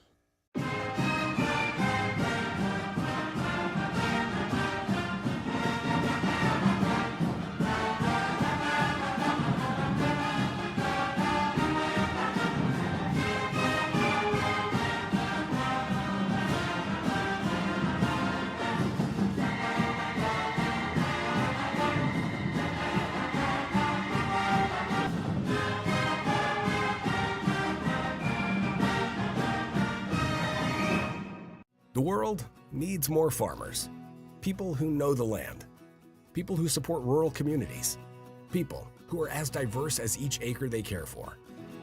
But unless you've been born and raised on a family farm, it's nearly impossible to become a farmer.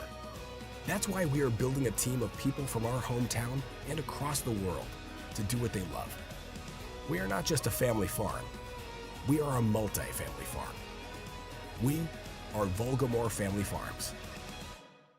Western State Bank proudly supports Scott Community High School students and athletes as they prepare for another great year of achievements. Just as our students prepare for another successful year, we encourage you to be prepared for whatever life may bring you. Stop in and talk with the knowledgeable staff at Western State Bank, whether it be a new home loan, financing for your business, or any one of our checking and savings account options. We're here to help you. Make sure to check out all of our internet banking options provided at WSBKS.com. Western State Bank, member FDIC. And as always, go Beavers!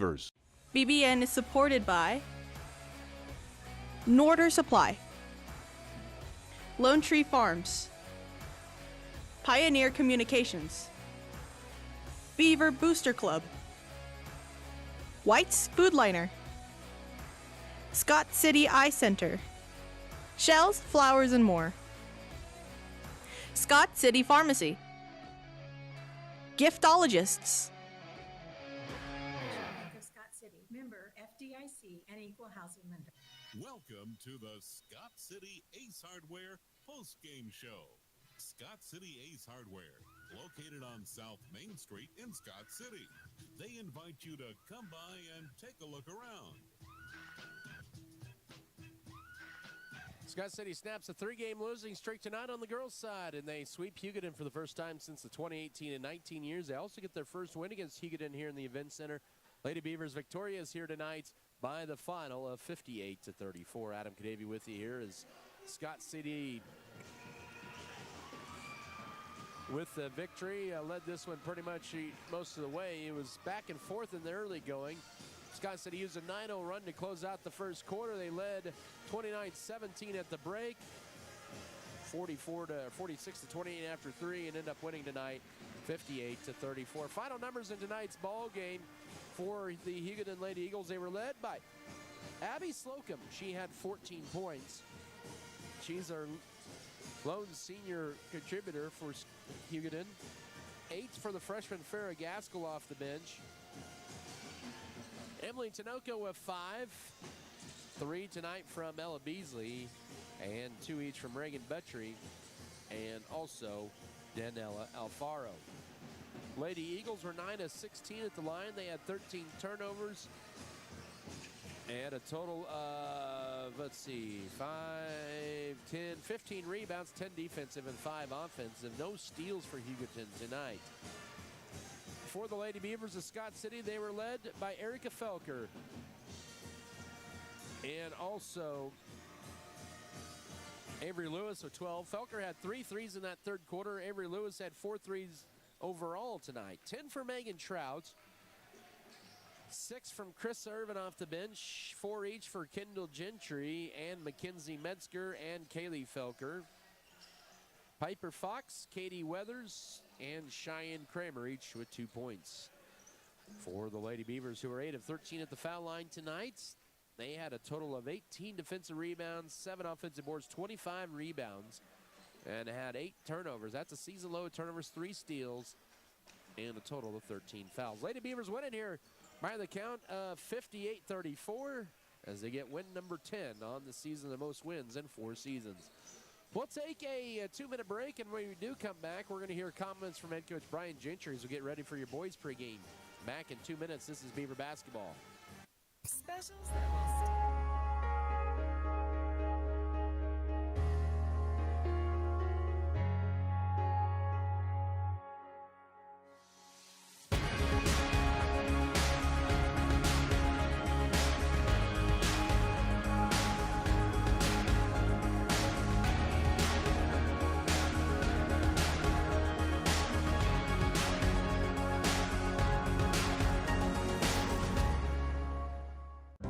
At American Implement, we know that our farmers and ranchers are getting up and going to work every morning to provide food, fuel, and fiber for the world.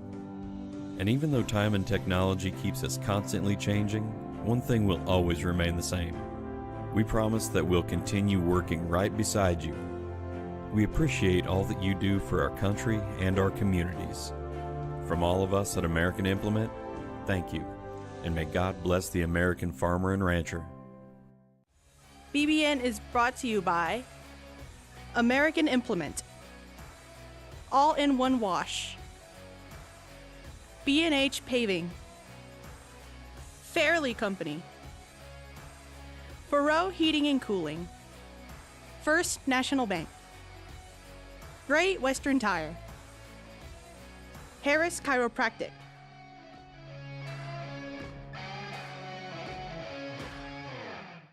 Sports have this amazing way of making a positive impact in our community, whether it's helping children, boosting local economies, or creating role models. That's our goal at American Implement, too. We believe in being a part of the communities we serve by just being a good neighbor. Thanks for being ours. BBN is supported by Shapland Real Estate, State Farm, The Original Grande, Bullertson Family Dentistry, Volgamore Family Farms, Western State Bank, Wood River Energy, Scott Community Foundation, Good Anesthesia and Pain Management Services. To join me here this evening, it was kind of an unusual game. You guys played pretty well on Tuesday night at Colby, shot the ball well, fell short to 66-62, an improving Eagles team. As you take a look at that ball game, what really stood out to maybe be the difference in that one? I think second chance points were huge for them. We did not do a very good job of boxing out on the first shot, allowing them to get some easy looks. And then, they got hot, and we kind of failed to contest. And so we got to do a better job of that because, in our league, there's a lot of teams that can shoot the ball very, very well. And so we've got to be, a little bit, we've got to have that sense of urgency, where when guys are capable of making shots, we got to get up and really guard. And usually that's not, something that we have to worry about, but we got to do a good job of it. Well, you couldn't ask for a better start. You guys got off to a hot start there, and a lot of that you guys were just in flow and in transition and scoring on points off turnovers. Yeah, we were. We opened up in a little bit of a press, and we were able to get some deflections. They, got to travel, here and there, but, that's kind of the way that we play the best. We still got to be able to settle, and run half-court defense and then get into our offense, which – offensively, we were fine. We got a lot of looks at the bucket, especially in that first half. The second half, there weren't as many, opportunities. They did a better job of, cleaning up some of their turnovers. Kind of a lackadaisical performance defensively. When you give up 66 points to a team that scored 29 on you the first time around, there's got to be something wrong with it. Once again, it is Coach Brian Gentry here pregame tonight. Scott City taking on the Hugoton Eagles. It's part of Eagle Week here in Hugoton. You've played them twice here throughout the season here. A 3-point double overtime loss in Sterling. At Hugoton a few days later, lose to them 50-37, but this is a team coming off a big win over Ulysses on Tuesday nights, and it has to be a lot of the same what you see with Hugoton probably playing their best basketball right now. Yeah, they are. They've got a number of guys that can shoot, and all of them drive it. They space the floor well, which makes it difficult to keep the ball in front of you, so we've got to do a very good job of playing on-ball defense and contesting shots. With Deshaun, he's got a nice pull-up jumper. And he's so quick and athletic that it's really hard to stop him. You gotta limit some of his touches, and when he does shoot it, you gotta box everybody out and go rebound. But if they get hot, they're extremely difficult because all of them, like I said, they do drive the ball so well, and they've got solid post play. Defensively, they're very aggressive. They get after you. They pressure the ball. They pressure passing lanes. So we've got to do a good job of getting into our offense, not forcing. You see a lot of teams, they get really sped up by Hugoton, and when they do that, it usually, oftentimes leads to bad shot selection. So we've got to be smart.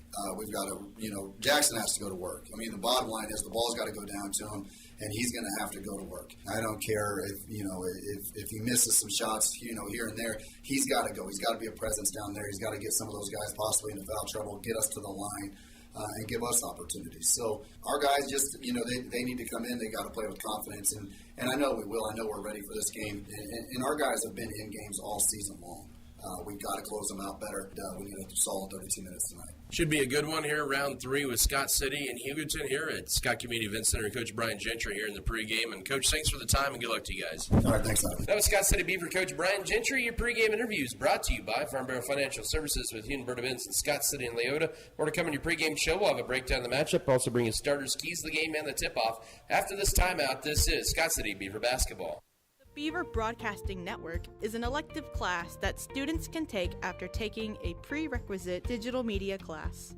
BBN broadcasts games such as football, basketball, home wrestling, and home volleyball. BBN also teaches students how to make promotional videos and advertisements. Beaver Broadcasting Network, empowering the next generation of multimedia professionals.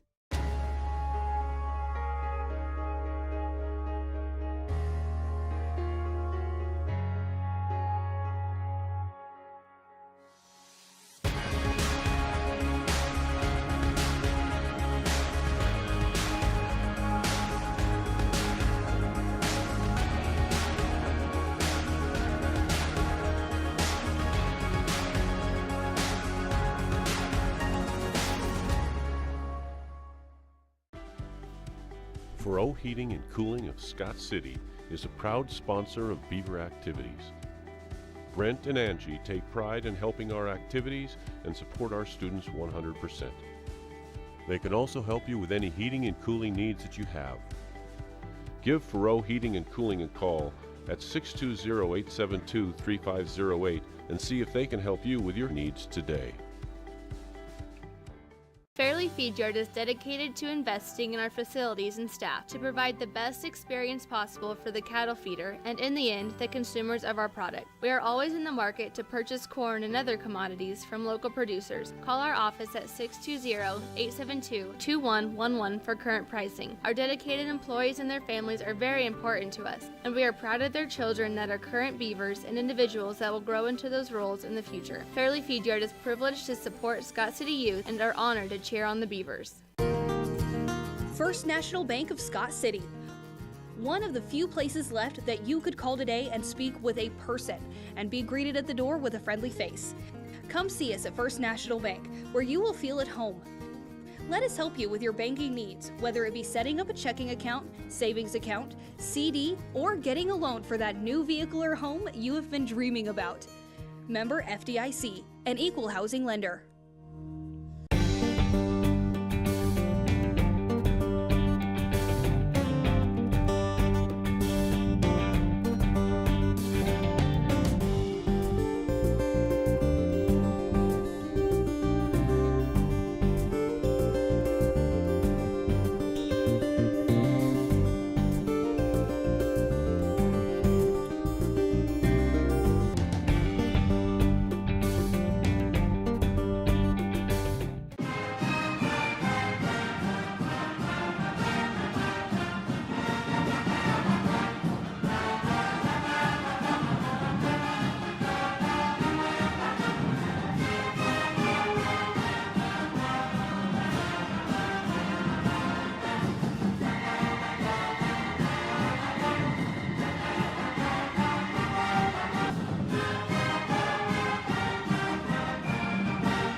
To snap a losing streak here to the Hugoton Eagles. Hugoton's won both games in this series this year by the counts of 43-40 in double overtime and 50-37 just 5 days later from the 18th and 23rd of January. Of course, this game, if it had not snowed and canceled school that morning of January 5th, we had had all three of those matchups in the month of January.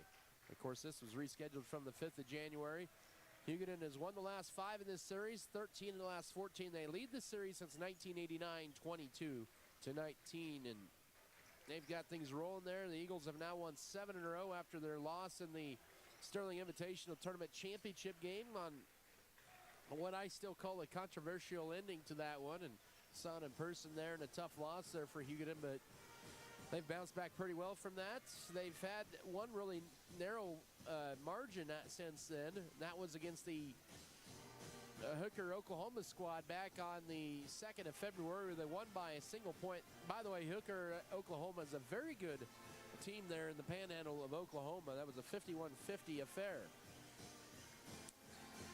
And since they beat Scott City on the 23rd of January, they've beaten Ulysses twice, Holcomb, Hooker mentioned Colby, Cimarron, and Syracuse, and they've won by pretty wide margin.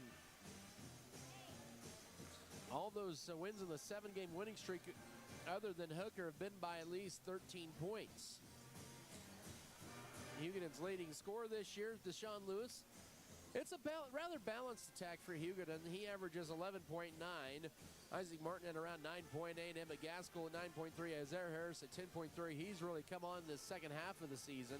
But it's a team that's averaging 72 points a game at a pretty deep lineup, and they could go about 7 or 8 deep on a consistent basis, night in and night out. That's how deep they are this year. But a senior-packed team as well. Here entering into tonight. Coming into tonight's sub-state standings, look like this. For the 4A West boys, McPherson, they're the top dog. Not just because of the Bulldogs. They're the top dog in the 4A West at 17-0. Circle, their only loss of the year came to McPherson late January. Those two teams play again tomorrow night. Hugoton, still with an outside shot of being the number 2 overall seed. They'd have to win out tonight and tomorrow night against Holcomb on the road, and then they'd probably go down to points there in the tiebreaker scenario. Abilene and Pratt are both at 14-3. Andale and Mulvane are both 12-5. Those are 6-7. Wellington at 11-6. Clay Center and Rose Hill are at 10-7. Concordia at 9-7. Scott City right now in the number 12 spot at 9-9. Ulysses is at 8-11.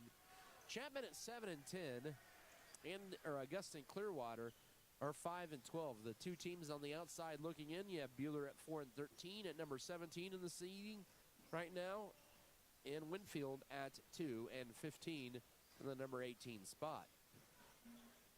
So if the sub-state were seeded tonight in the 4A West, Hugoton would host Chapman. Scott City would travel to an old MSAA foe, and Pratt, they have not played there in 14 years. So that's how it kind of looks right now. Scott City could drop no worse than number 14 right now and would get no higher than number 8. The Beavers this year averaging at around 49.3 points a ball game, led this year by Jackson Rumford, 17 points and 7 boards. Then you have Sage Steckline at around 8 points a game. Avery Knoll at 7. Alex Tarango at 8. Those are the Scott City leading scorers here. We're good. And we'll talk a little bit more here in a moment. But we're going to get Coach Amy Felker mic'd up here. And, Coach, congratulations on the victory here tonight.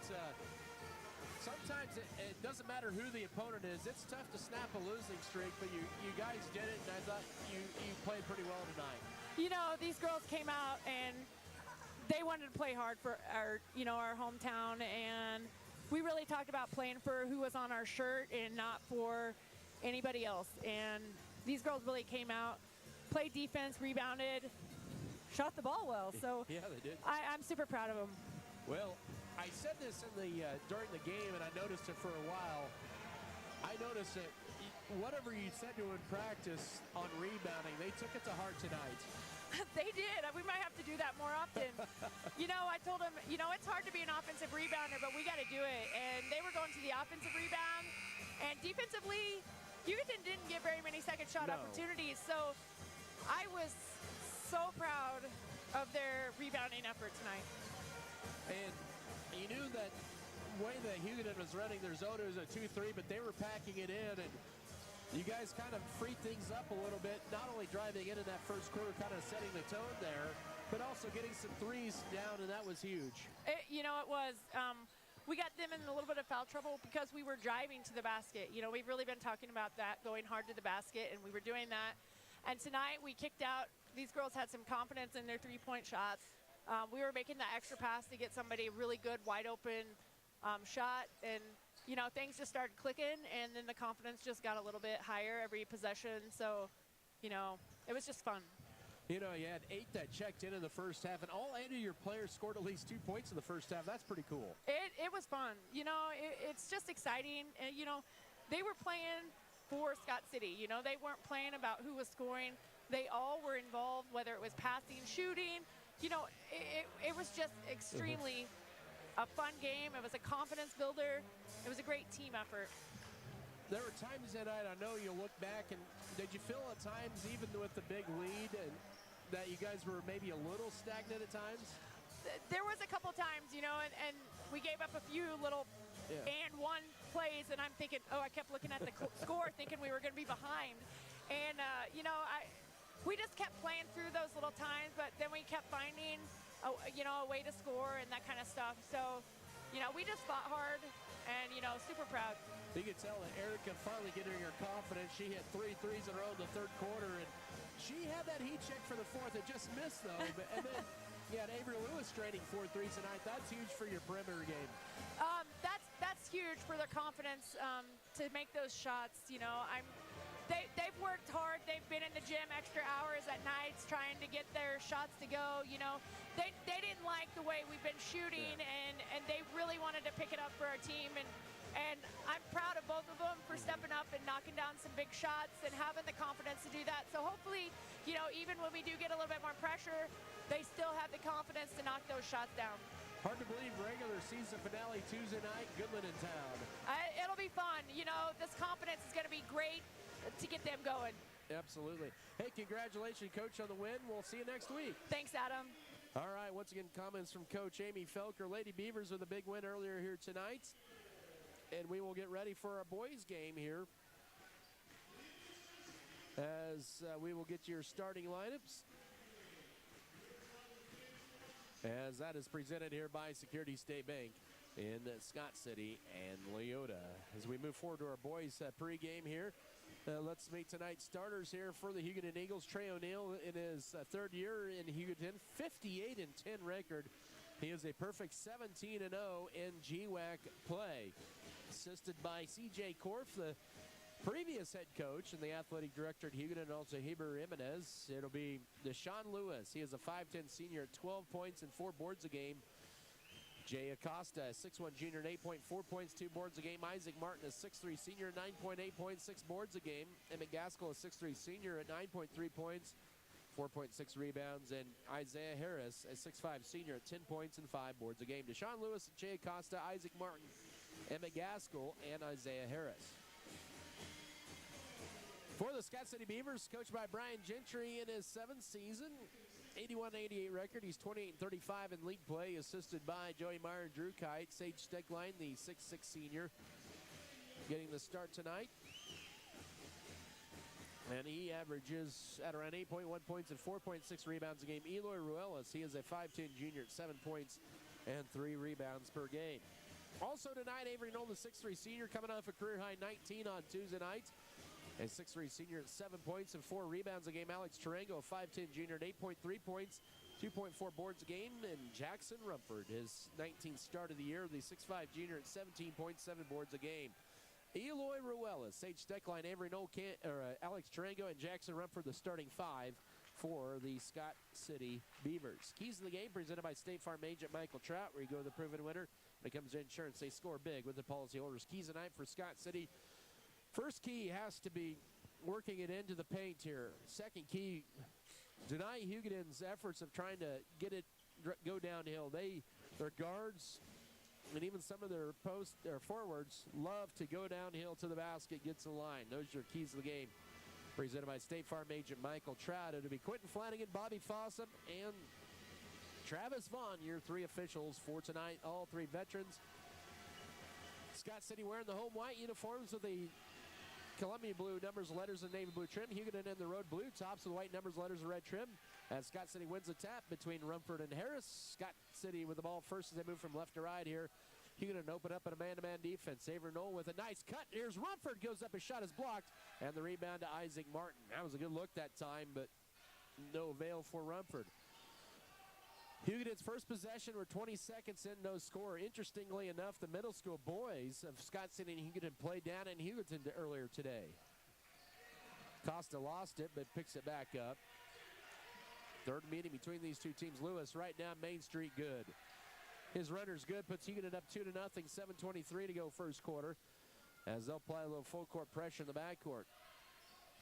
Steckline now to Jackson Rumford, will take it across, left side. Now goes to Ruelas, flips it up top. to Alex Triangle, left side to Sage Steckline. Up top now to Avery Knoll. Flips it now. Looking to drive in is Ruelas at the mid-post right, and then backside to Jackson Rumford. Catches it. Will now put it on the floor, back his way in, puts up the tough shot, short. He's a rebound. Triangle had it, and now he's going to be tied up underneath. It'll be Hugoton basketball.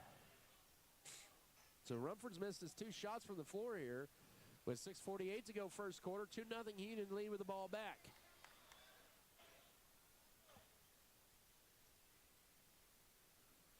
Second possession here for the Eagles. With it now around the screen is Acosta. And now Isaac Martin. Shot blocked by Knoll, who gets the board. Good defense by Knoll on that possession. Down the floor, here's Eloy Relis. Pops a 3 over Lewis, short, but right there's Triangle. Oh, he missed the follow. May have rushed it there and missed it wide right. And Scott City 0-4 to begin this ball game. Here's Hugoton back the other way with Deshaun Lewis with 6:15 to work first quarter. 2-0 Hugoton lead with the ball. Left side is to Emmett Gaskell. Off a screen. Looked like it was trying to get to a cutting Acosta, but it goes to Deshaun Lewis instead. He'll go around Triangle. Pulls up his scoop shot. No. Rebound bodied in there by Rumford.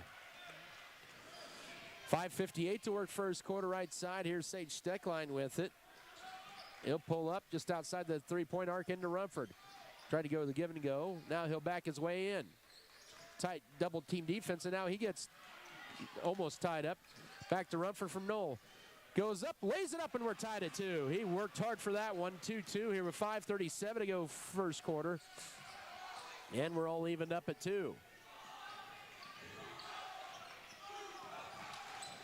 Here's right corner, Jay Acosta. Now underneath, pump fake, hang, shooting, Martin, and 1. As he flexes toward the Scott City bench, but I think he's to a teammate on that one. The foul on Scott City will be on Avery Knoll, his first. 5:23 to go first quarter, 4-2 Hugoton leads. Martin, 53% free throw shooter. Senior for the Eagles. Bounces off, and Steckline clears the board, and a whistle, ball knocked out. It'll be Beaver basketball. 4-2 Hugoton, 5:22 to work opening stanza. Hugoton to apply their full court press. Steckline with it. Now to Rumford. Rumford uses up a dribble bullet pass. Here's Triangle, left corner. He'll try a 3 for the lead. It deadens off the back iron, and no. Rebound Jay Acosta for Hugoton. Scott City struggling early on, just 1 of 6 from the floor. Here's Gaskell, goes downhill, lays it up to make it 6-2. 5 minutes to go first quarter. Beavers are down by 4 here in the early going. Up top to Eloy Relch from Steckline, looking to drive in. Gets around the player. Now up top to Steckline. Out high to Alex Stranger, entry feed to Rumford. Nice cut. Here's Noel, lays it up just a little strong, a little high, and the rebound to Hugoton. Deshaun Lewis to bring it across. 6-2 Eagles driving in. A shot is blocked by Steckline on Lewis. They'll say last touch by Scott City to be Hugoton ball. Brooks Bailey in to replace Alex Triangle, and maybe a little too much adrenaline early on for the Beavers. They've had some good looks underneath, but have maybe rushed their shots here with 4:36 to go in the opening period. 6-2 Hugoton lead with the ball. Gaskell to trigger it in. And that's going to be a push-off off the inbound, says official Quentin Flanagan. On Isaac Martin, that's his first. Both teams with a foul apiece here in this period. 4:35 to work first quarter. Avery Knoll to Jackson Rumford trying to clear things out, and he'll take it across the 10-second line. 6-2, Hugoton lead. Scott City to the ball. Brooks Bailey now up top to Rumford. He'll launch a 3. He'll be good on a 3. He has all 5 of Scott City's points. His 16th triple of the year pulls the Beavers to within 1 at the 4:15 mark of this first quarter. 6-5. And they're going to reach in out high on Eloy Rellis. That is his first, team's second. And Coach Trey O'Neill sent in a pair of subs. Griffin Hager, the 5'9 senior, and Alexis Jimenez, a 5'10 senior. That will be Isaiah Harris and also Emmett Gaskell. 4:09 to go in this first period. Inbound up top to Jimenez. He'll drive in on Steckline. Almost double dribble now. They're working around. Here's Isaac Martin looking to back his way in. Flips it left corner to Hager. Hager with it up high now to Acosta with 3:55 to work. Now here's Jimenez driving in his left. Too strong in the backside board of Jackson Rumford. Scott City can take their first lead of the ball game here with the basket. And here's Ruelas taking it coast to coast, and that's going to be a charge on Ruelas, his second. As that time, Deshaun Lewis was planted there, and that'll be team foul number 3 on Scott City.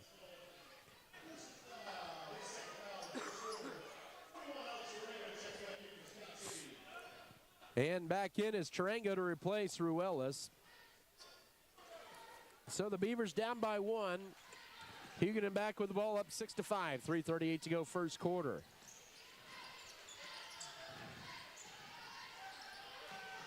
Back up top it'll go now. Left side to Griffin Hager. Now to Isaac Martin, guarded by Rumford. Goes to his right, goes around Rumford. Lays it up off the glass, and it's good. He has 4. It's now 8-5 and a timeout for Coach Trey O'Neill and Hugoton with 3:20 to go first quarter. It's a 30-second timeout. We'll keep it right here. 8-5 your score for the Eagles over Scott City. Basketball presented tonight by Lone Tree Farms and Livestock, McCarty Family Farms, Metzger Appraisals, and Metzger Family Farms. Also, Midwest Mixer, Miller Veterinary Clinic, Norder Supply, New Life Market, Plain Jens, Platinum Age Insurance, and Pokey Feeders. Also want to thank Precision Ag and Seed, Our Brothers Auto Body Mechanic, Richards Financial Services, Road and Beacon Green Agency, Scott City Eye Center, Scott City Pharmacy, Giftologist, Scott Community Foundation. 8-4 Hugoton lead here with 3:20 to work first quarter. 8-5, excuse me. Isaac Martin with 4 for Hugoton, Emmett Gaskell and Deshaun Lewis each with the basket. For Scott City, Jackson Rumford has all 5 of the points. Out of the 32nd Hugoton timeout, the Beavers with the ball to inbound and into Brooks Bailey. Eloy Ruelas already on the bench with 2 fouls for Scott City. He has 2 of their 3 fouls in this period. Hugoton's been whistled for just 1. Up top with it is Alex Tarango. Now to Sage Steckline, goes right to Brooks Bailey. Bailey with it up top now to Jackson Rumford, as it's kind of a matchup zone look right now for Hugoton. More man-to-man defense. Driving in is Brooks Bailey. He'll lay it up, and that one crawled in and out. That one's last touched by Hugoton as Bailey and Deshaun Lewis were fighting for the rebound underneath. It'll stay Scott City's ball with 2:53 to go here in the opening period. 8-5 for the Eagles. Inbound in, here's Alex Tarango. He'll drive in, gets it stripped, and it's stolen away. Scott City's second turnover. And then Scott City steals it right back as the team's trade miscues. Steckline into Rumford. We got a push. That's on Isaac Martin. That's his second.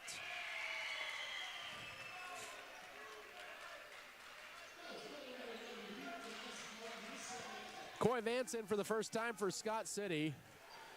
The 5'11 senior Alex Tarango exits in as Emmett Gaskell and Isaiah Harris for Hugoton. That'll be Jay Acosta and Isaac Martin who exits with 2 fouls. So both teams battling a little foul trouble here in the first quarter. 2:38 to go. Screen for Rumford in left corner. Pump fakes. He'll take a strong rack. Jump stop. Goes up. Shot blocked from behind by Deshaun Lewis. It'll still remain Beaver ball with 2:33 to go here in the opening period. 8-5 Hugoton lead. Scott City ball. Vance to inbound it in. Finds Brooks Bailey left corner. He'll drive the left baseline, and he draws a blocking foul on Griffin Hager. That'll be his first, team's third.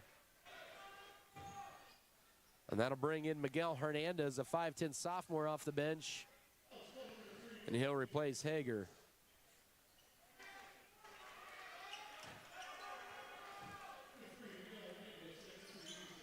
Up top now to Avery Knoll, to Steckline. 2:25 to work first quarter. Beavers down 3 with the ball.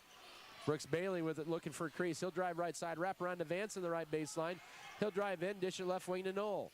Knoll with a couple dribbles now between the rings that high to Sage Steckline. Left side to Vance, looking for a cutter, and that's Brooks Bailey. Back up top to Vance, he'll penetrate. He lost the handle, of almost stolen away, and now Deshaun Lewis guards him. Needs help in the corner. Bounce pass to Jackson Rumford, holds it. 2 minutes to go first quarter, 8-5 still your score. With it now is Steckline up top, trying to get it into Rumford. Does the right baseline. Looking for a cutter. Nobody there for Scott City. Rumford will back his way in on Gaskell. Left side to Vance. Ball fake. He's called for the walk. And that'll be turnover number 3 on Scott City. Good possession, and then a tough break there for the Beavers as Camden Volgamore in for the first time, the 6'1" junior in to replace Sage Steckline. Still an 8-5 for Hugoton. Minute 40 to go in the opening period. We tied once in this game. Up top, they're working around Hernandez. Now here's Gaskell looking to drive in. Deflected but picked up. Left corner with it. Ball fake. Jimenez. Now Deshaun Lewis. Here's a runner by Gaskell. Banked it home. He has 4. And it's 10-5 with 1:24 to go first quarter.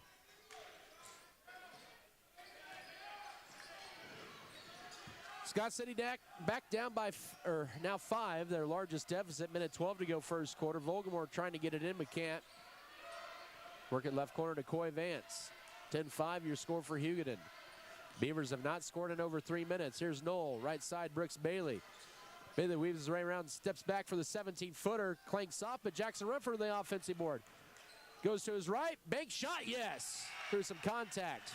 Rumford with all 7 of Scott City's points. It's 10-7. 44 seconds to go first quarter. Hugoton with the ball, pull up left baseline jumper, short and rebound. We got a push underneath. That's going to be on Hugoton underneath. That's on Isaiah Harris pushing off on Vance. And Hugoton with 14 fouls this quarter. Correction, that's on Isaiah Harris. Eloy Relis in for Coy Vance. Alex Trango in for Avery Knoll. Final 37 seconds of this first quarter. 10-7 Hugoton leads. Scott City with the ball. Eloy Ruelas with it. He'll take it in the front court left. Now weaves his way through at high. Drives right side. He has 2 fouls. Jump stop. Has to be careful. Now Volgamore throws it off the official, Bobby Fossum, who's standing out of bounds, and that'll be the 4th turnover. Something that Scott City has struggled at times this year is closing at quarters, and Sage Steckline in to replace Ruelas. He was very close to picking up a 3rd foul in this first quarter. Hugoton with one last crack possibly of the quarter. 20 seconds to work. They have a 10-7 lead. They've led by as many as 5 in this game. Gaskell with it up top. Miguel Hernandez to Deshaun Lewis out high. Now goes to Alexis Jimenez. The lob and low deflected. Oh, almost stolen away, and it is by Brooks Bailey, who saves it into play to Steckline, and Hugoton with a 3rd turnover. Good effort on the defensive end. 3 seconds, 2. Rumford, 3 for the tie. No, it just crawls off the rim, and that's your first quarter. Beavers down 10-7 to Hugoton after 1. Back in a minute for the second period of play. This is Beaver basketball. Life is all about your vision. You are in the market for a new or used vehicle? Check out J&R Car and Truck Center of Scott City. J&R Car and Truck has a fully trained service and part staff for repairs on most makes and models of vehicles. Locally owned and operated, J&R Car and Truck Center provides new and used vehicles. Stop on in and check out jrcarandtruck.com for your next vehicle. J&R Car and Truck Center, your Chevrolet and GMC dealership in Scott City.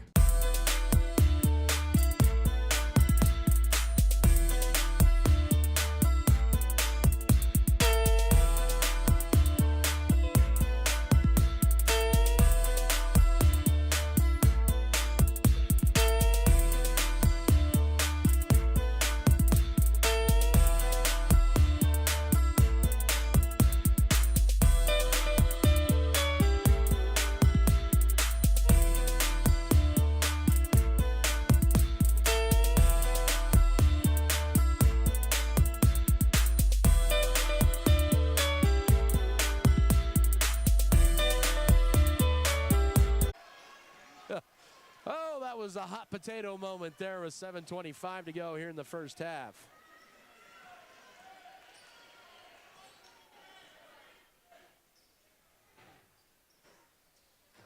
Hugoton with their second possession officially here in the second quarter. 7:08, here's a 3 up top, right on, in and out and back down. It's Costa. That was the first field goal or 3-point attempt for Hugoton. And now they lead 13-7, first minute of the second quarter. Scott City seeing some full court pressure applied on them. They'll break it across. But Tarango now to Jackson Rumford. Avery Knoll out high. Up top, here's Camden Volgamore, ball fake. Flips it behind him to Tarango. Now to Avery Knoll. Knoll with it now. Steckline, Tarango back to Steckline out high. 6:38 to go, trying to entry feed it into Rumford, does so. Backs his way in, goes left fadeaway, left baseline too strong, and the rebound goes to Hernandez for Hugoton. Scott City cold shooting so far in this first half, down 13-7, 6:25 to go first half. As Hugoton is now 6 of 11 from the floor in this first half. 5 of 10 on 2-point field goals, no trips, and now that allows Hernandez to drive in. Left corner, Lewis for three, no. Rebound, Gaskell backside for Hugoton. And a whistle and a travel. 5th Hugoton Eagle turnover this first half as Eloy Ruelas in to replace whom? Camden Vogelmore. Hugoton apply their 1-2-2 full court press. Notice they're one of the officials having words with Isaiah Harris. No, we'll split the defenders, laid up. No, Rumford's follow. He's held. He'll get 2 free throws. First team foul on Hugoton this quarter. That'll be on Miguel Hernandez. Rumford to the line where he has all 7 of Scott City's points. Rumford has 7 points and 4 rebounds. First to 2 charity tosses. Too strong. Scott City 62% as a team, Rumford 74%.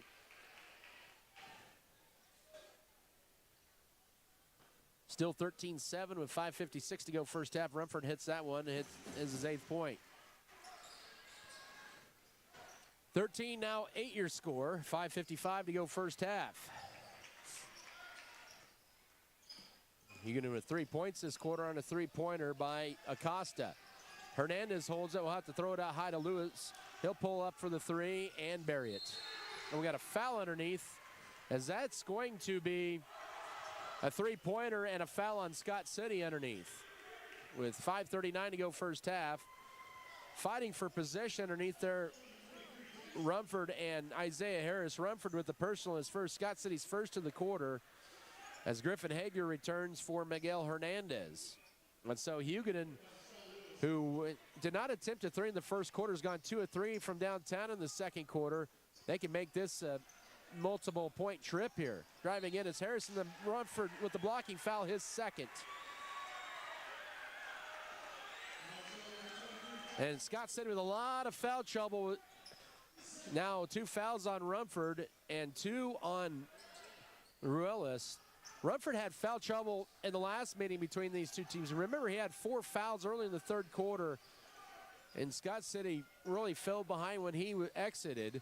They did come back in that one. Now left corner, here's a 3, and that is good. Hager completes a 6-point trip for Hugoton down the floor, and it's 19-8 with 5:14 to go here in the first half. The Eagles are on a 9-1 run in the first 3 minutes of the second quarter. Ruelas with it out high, now to Rumford with 5 minutes to go first half. Rumford is all 8 of Scott City's points 11 minutes into this game. Tarango now to up top to Steckline. He'll try a 3, and he'll be too strong on it. Rebound Harris, and then it's going to be a tie-up. But it'll still belong to Hugoton on the possession arrow. Hugoton's one of those teams that they get hot from downtown, watch out. They're 3 of 4 on 3s. Rumford has to exit. Bailey back in for Scott City. 4:49 to go second quarter as they wipe some perspiration off the floor. Good work there by those involved. And we're back to action. Deshaun Lewis doing a little mop up in the paint there. See, brings it in the front court. Isaiah Harris back up top to Emmett Gaskell, down to Lewis. Underneath, here's a nice cut and a layup. It's good. It's an 8-0 run, and it's 21-8. Brian Gentry wants time with 4:31 to go first half. Hugoton has opened up a 21-8 lead here in Scott City. Let's come back in a minute. This is Beaver basketball. For over 80 years.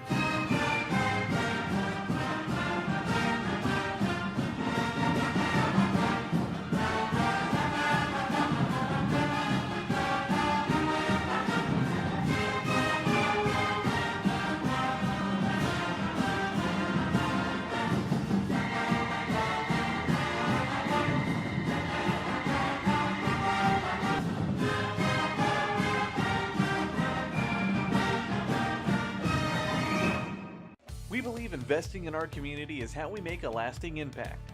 It's about more than just providing wireless services. We believe in rolling up our sleeves and working side by side with local organizations. Whether you're sharing cherished moments, staying updated on trends, or exploring your surroundings, we're there to keep you connected. Next Tech Wireless. We are Kansas.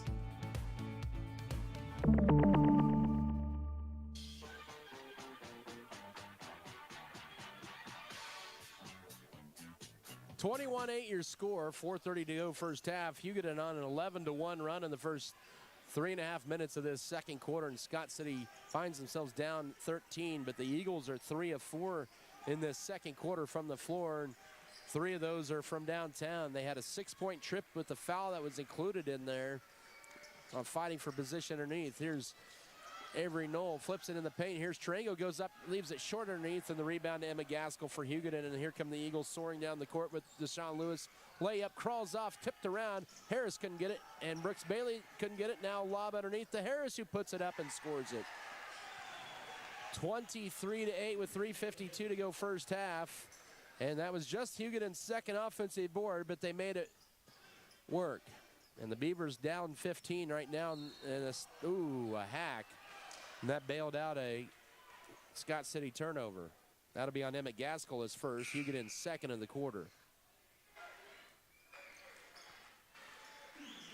Out is Isaiah Harris, and Jay Acosta. Back in is going to be Alexis Jimenez and Isaac Martin, who's in there with 2 fouls. Tarango to inbound it in, does so to Steckline, and then back it goes down to Ruelas. Up top to Steckline. 3.5 to go first half. Goes left to Avery Knoll. Scott City really having a hard time here, but Hugoton has played some pretty good defense. Ruelas will try a straightaway 3, and that's good. Second 3 for Scott City. Ruelas was 25th 3, 23-11, and 3:20 to go first half. And Scott City's first field goal in over 5 minutes, but Deshaun Lewis answers back on the other end. 25-11 with 3:11 to go first half. Scott City has not been able to get a run more than 3 points tonight. Hugoton had a 10-0 run. They're on a 12-2 run, or 12-3 run here in the last 3 minutes of play. Driving in Bailey up top to Tarango. 2:50 to go first half. He'll drive in. Wanted to give and go that time. Now to Brooks Bailey up top to Ruelas. Scott City resets down 25-11. Screen left. Ruelas almost double dribble. Now goes right side to Tarango, guarded by Hager. Looking to back his way in, can't. Up top to Bailey. Left side, here's Ruelas with it with 2:34 to go. He'll try a guarded 3. Good! He's hit back-to-back threes, and it's 25-14. 2.5 to go first half, and a much-needed basket for Scott City. Ruelas with 6. Lewis, he travels with it. Turnover number 6 on Hugoton. Back in will be Miguel Hernandez for Emmett Gaskell. Jackson Rumford will be in for Alex Tarango here with 2:22 to go second quarter.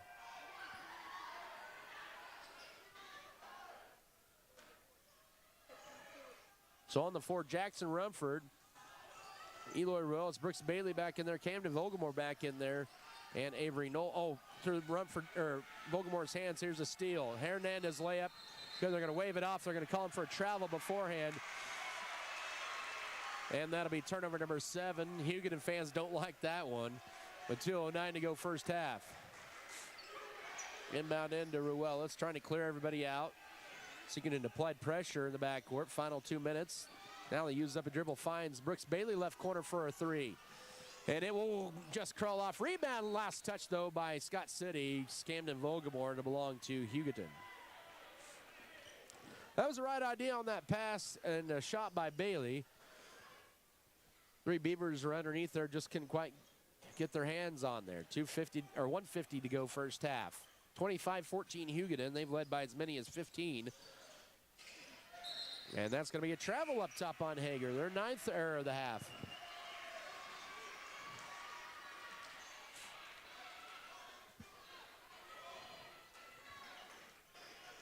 Out is Brooks Bailey.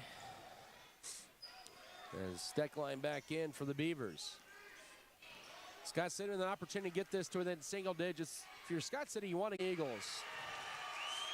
Easy call for the official underneath the basket.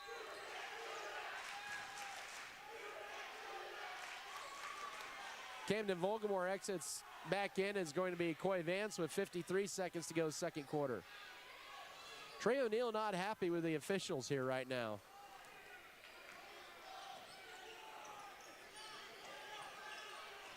Here's Rumford now give to go Eloy Rellis underneath the stack line. Pump fakes twice, goes up and he's fouled. And that's on Griffin Hager, his second, the team's third of the quarter.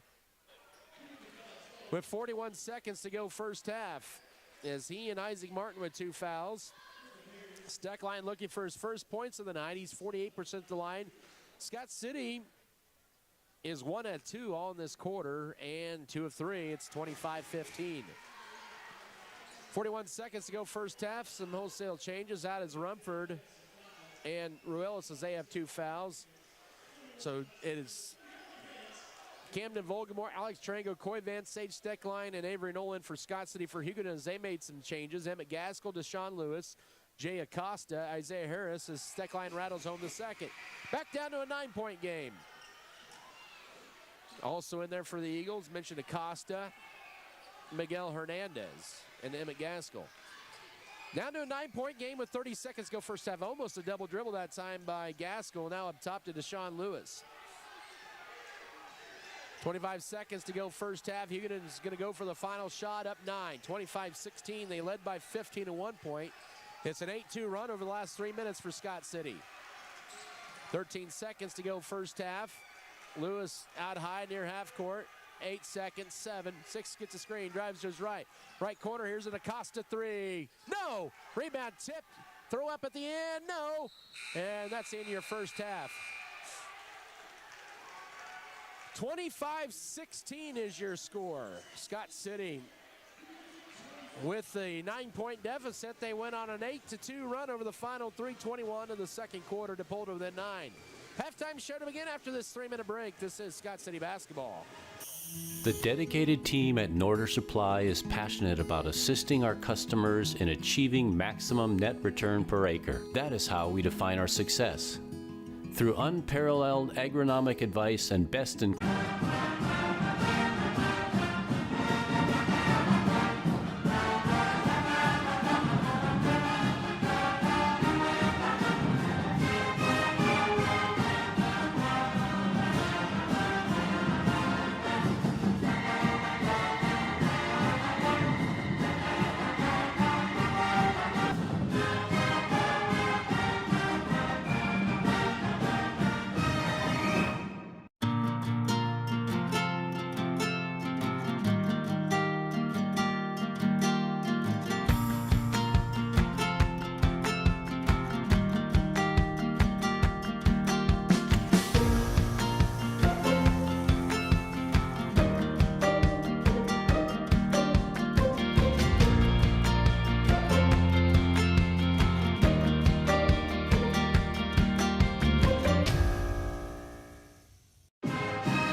There's nothing more spacious than Western Kansas, and nobody closer than our communities.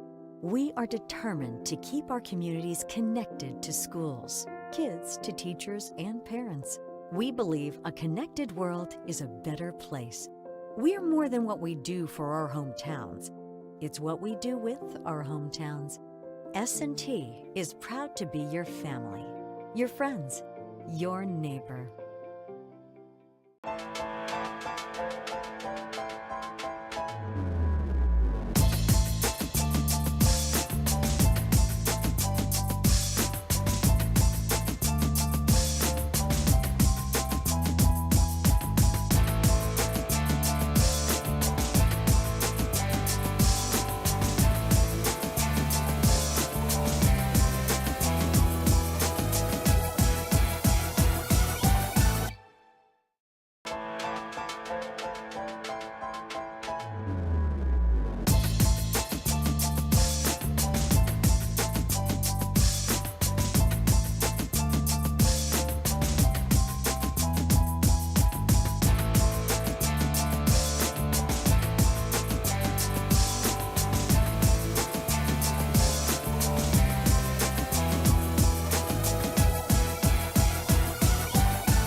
Scott City Eye Center has been a leading provider of optometry services and vision care products in the Scott City community since 1999. Our experienced eye doctors offer comprehensive vision examinations that our Scott City Optometry Office specializes in the diagnosis and treatment of a wide array of eye diseases, conditions, and problems. We use advanced diagnostic technology, and we are committed to improving the quality of life.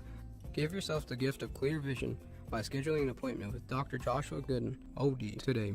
In the first half, Jackson Rumford had 8. He had all 7 of their points in the first quarter. Picked up some foul trouble in the second with 2 fouls. Eloy Ruelas had a pair of 3s in that second quarter. He had 6 for the half. He had back-to-back triples. Also, 2 points for Sage Steckline at the line. That's Scott City's scoring. The Beavers had 5 total fouls in the first half. Rumford and Ruelas had 4 of those combined. They each had 2. 2 steals, 5 defensive rebounds, 1 offensive board for a total of 6 rebounds. Hugoton has cleaned the glass pretty well in this first half. Scott City hanging in there, down 9 at the break, 25-16. We'll come back in 3 minutes for the rest of your first half. This is Scott City basketball. Preparation pays on the field and in life. I'm Michael Trout with State Farm in Scott City. If something At Local Community Foundation, we are dedicated to preserving local wealth so the communities in and around Scott County will forever remain an attractive place to live, work, and raise a family. We respond to the needs of our community through grant making, scholarships, and other special projects. To learn more, visit us online at scottcf.org.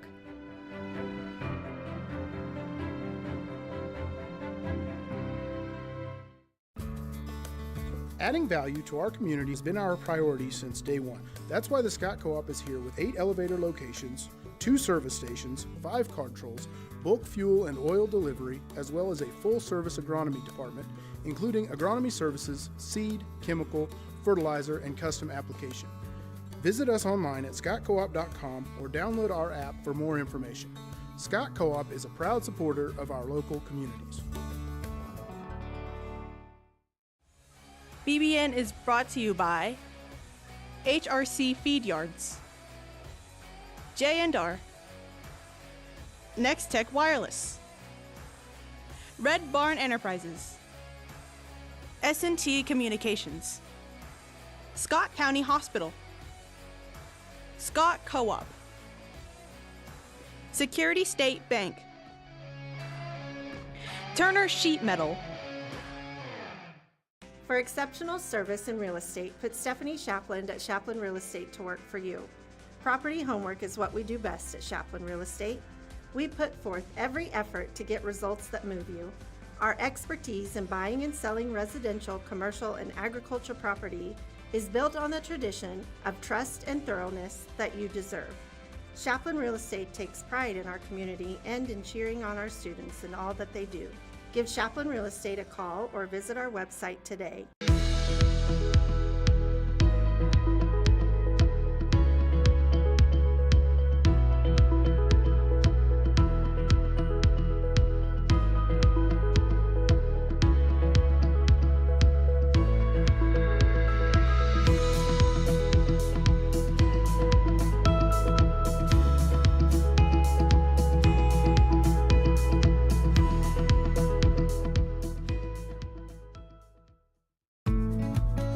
Go with the proven winner.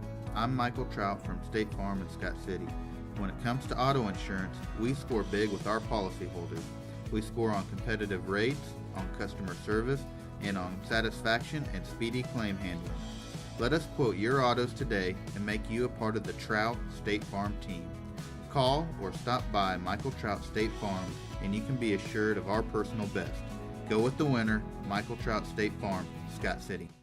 Transform your farm's future with premium hybrids, robust data, and unparalleled expertise from 4A, and that's a team on a mission still. They were the defending 4A state champs. They'll go to Holcomb tomorrow night to take on an improving Longhorn squad.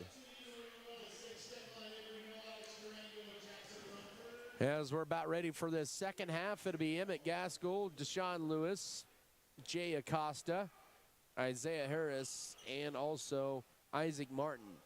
For Scott City, it is Eloy Ruelas, Jackson Rumford, Alex Tarango, Avery Knoll, and Sage Steckline. It'll be Beaver ball to begin the third 8 minutes of play, down by 9. Inbound and in, it's to Ruelas. He'll take it in the front court and get a screen from Steckline. Ruelas still with the dribble up top to Sage Steckline. He'll drive left side. He'll take it strong. He'll lay it up and score it. He has 4. It is 25-18, opening seconds in the third quarter. Up top with it, Isaac Martin. Now here's Gaskell. Trying to drive in the paint, left side to Martin. Guarded by Knoll. Lob into Harris. Catches it, wrap around to Gaskell. Pump fakes twice. Almost walks with it. Shot blocked by Steckline. Tipped around it is Jackson Rumford with a rebound for the Beavers. Beavers in racing down 7. And they tried to dump it underneath, and almost BBN camera gets taken out underneath as it went off the front of it. Everybody's still alive. It's still Beaver ball with 7:25 to go, third period. Ruelas to inbound it in, does get it in. Alex Tarango up top. Here's Ruelas, pulls up for the 16-footer. Yes, he's got it. It's a 5-point game. Scott City on a 9-0 run in this ball game over the last 3 minutes, and they're to within 25-20. First minute of the second quarter, or second half, excuse me. Emmett Gaskell with it. Hugoton on a 4-minute drought. Driving in, here is Isaac Martin, spin move, bank shot, good. Nice work around Knoll, who had good defense. He has 6:27-20, 6:53 to go, third quarter. That'll break the 4-minute drought for Hugoton. Right side to Steckline. Beavers have only had 3 players score here tonight. With it is Steckline. He'll drive to the right elbow, try to get it in a run for a power dribble. Goes up, hangs, shoots, no. Tipped out, and they're going to get a push on Isaiah Harris. That'll be a second as Rumford was trying to grab the rebound. That'll be the first foul on Hugoton this quarter with 6:31 to go, third period. 27-20, Hugoton on top. Scott City to inbound it in. The Beavers have never led in this one. They'll lob it into Rumford. Catch it now to Avery Knoll, goes left to Sage Steckline. Now up top to Ruelas. He'll penetrate. He'll take it all the way. His layup is spinning off. Rumford crashes the board. Flips it to Knoll. His layup, no. Tipped high, no, and ripped away by Knoll up top to Steckline. Goes right to Eloy Ruelas here with 6:10 to go, third quarter. Knoll scoreless here tonight after having a 19 on Tuesday night. Out high to Steckline with 6 minutes to go, third quarter. Beavers down by 7, 27-20. Rumford holds it, skips it to Ruelas. Hugoton in his zone. That's going to be an offensive foul on Knoll, fighting for position underneath. That'll be his second and team foul number 1 in the third quarter, says Bobby Fossum. 27-20. A lot of work fighting there for Scott City, and unfortunate for the Beavers. They come up empty-handed on that possession. Gaskell with it up top now to Isaiah Harris. Goes left over to Isaac Martin off the screen. Here's Acosta, turns down the 3. Good defense by Ruelas, fighting underneath the screen. Underneath, Harris will lay it up and score it. He has 6, 29-20. Hugoton with the last 4 of the ball game with 5:27 to go, third quarter. And that'll be a double dribble, and Scott City with back-to-back turnovers. That one was kind of more of an unforced error there. Beavers have handled Hugoton's pressure. Hugoton's a team that'll speed you up. Beavers have done all right for the most part on that tonight. And Harris will lose that out of bounds. Hugoton's 11th turnover, an unforced error that time.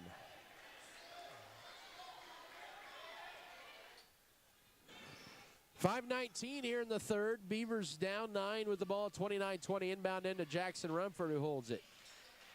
Up top, now right side, Alex Tarango will stop. Oh, wanted to pop the 3. Quickly guarded. Now he'll have it left side. He loses the handle of it. Picked up by Tarango, back to Jackson Rumford.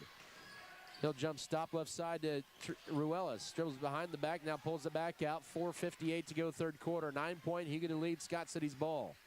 The teams have traded 4 all runs in this third quarter and a turnover out high. Third straight Scott City turnover.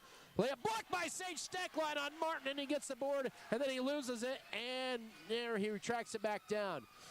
Now to Alex Tarango, his triple team, and the timeout for Coach Brian Gentry to 30. What a play by Steckline there. Blocks Martin's shot, then he ends up getting the ball. 4:41 to go, third period. Basketball presented by Scott County Title and Abstract, Scott Cooperative Association, Scott County Hospital, Scott County Records, Scott Pro Security State Bank, Sharp Shooting Supply, Specialty Risk Insurance Agency, Spencer Pest Control, State Farm Insurance, and Stevens Veterinary Services. 29-20, Hugoton lead at 9 here with 4.5 and change here in this third quarter.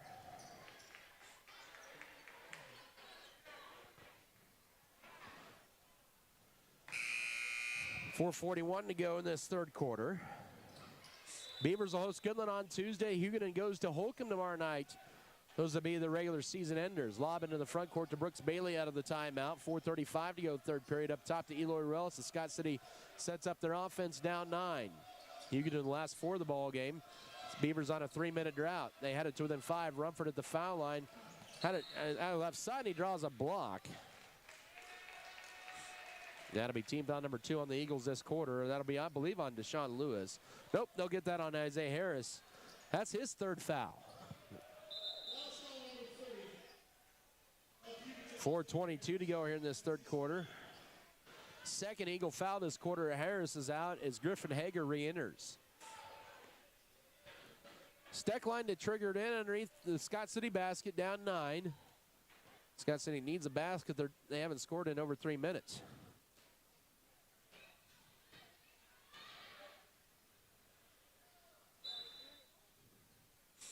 Inbound in, now up top.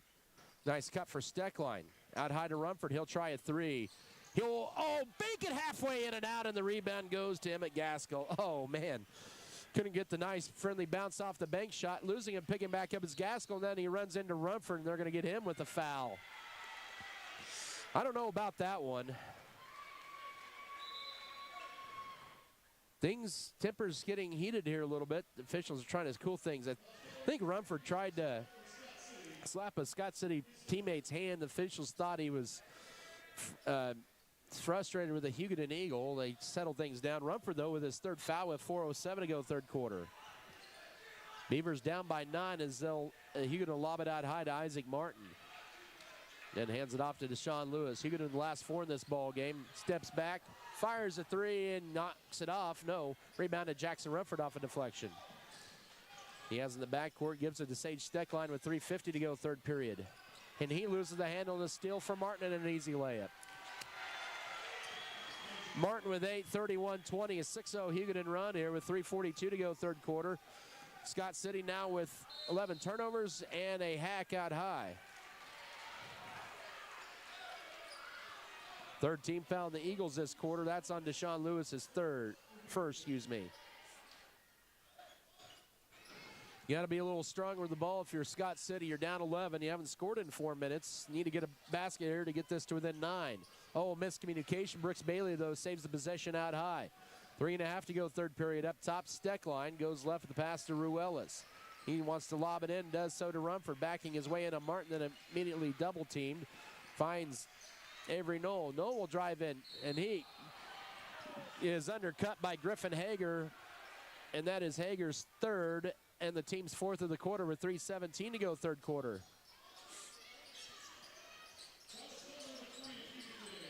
So Hager and Harris each a 3 for Hugoton. Scott City has Jackson Rumford with 3 fouls.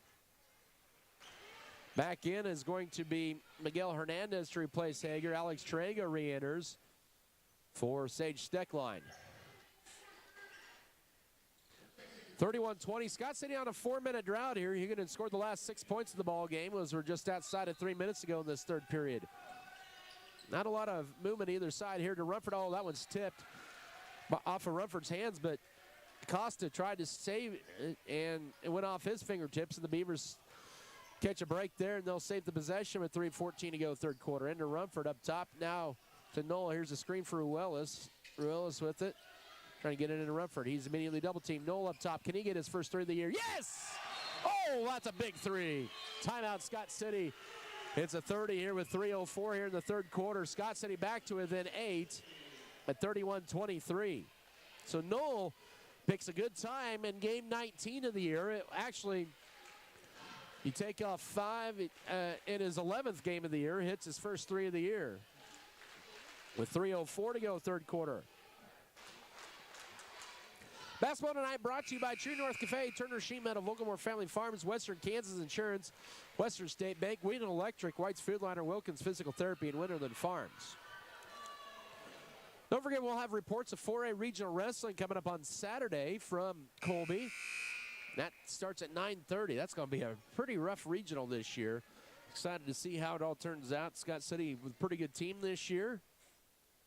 They're going to qualify quite a few kids to state. Of course, Haley McDaniel on the girls' side. She qualified for state. That'll be next Thursday, Friday, and Saturday inside the Tony's Pizza Event Center. These two teams want to be there in 2 weeks or 3 weeks. That'd be state basketball. 3 minutes to go, third quarter. 31-23 is your score for Hugoton. And that's a moving screen away from the ball. That's called by Travis Vaughn. 15th foul on Hugoton this quarter. They'll get Emma Gaskell this second. Inbound into Eloy Ruelas. Oh, he loses his footing. Scott City has to be careful. They have 2 timeouts. They get it across to Alex Trang. Oh, he loses it out of bounds. And that's turnover number 11 on Scott City. Oh, tough turnover. With 2:45 to go, third quarter.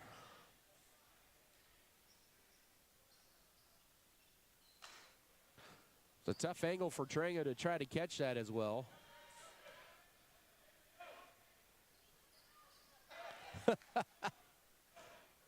Bailey and Lewis fighting for position there right along the sideline. And tell you what, Bailey was stepping out of bounds there right in front of a little laughter there from Vaughn with the Scott City bench. With 2:36 to go. Up top with it is Hernandez. Lewis, oh, he did pick up his foot and travel.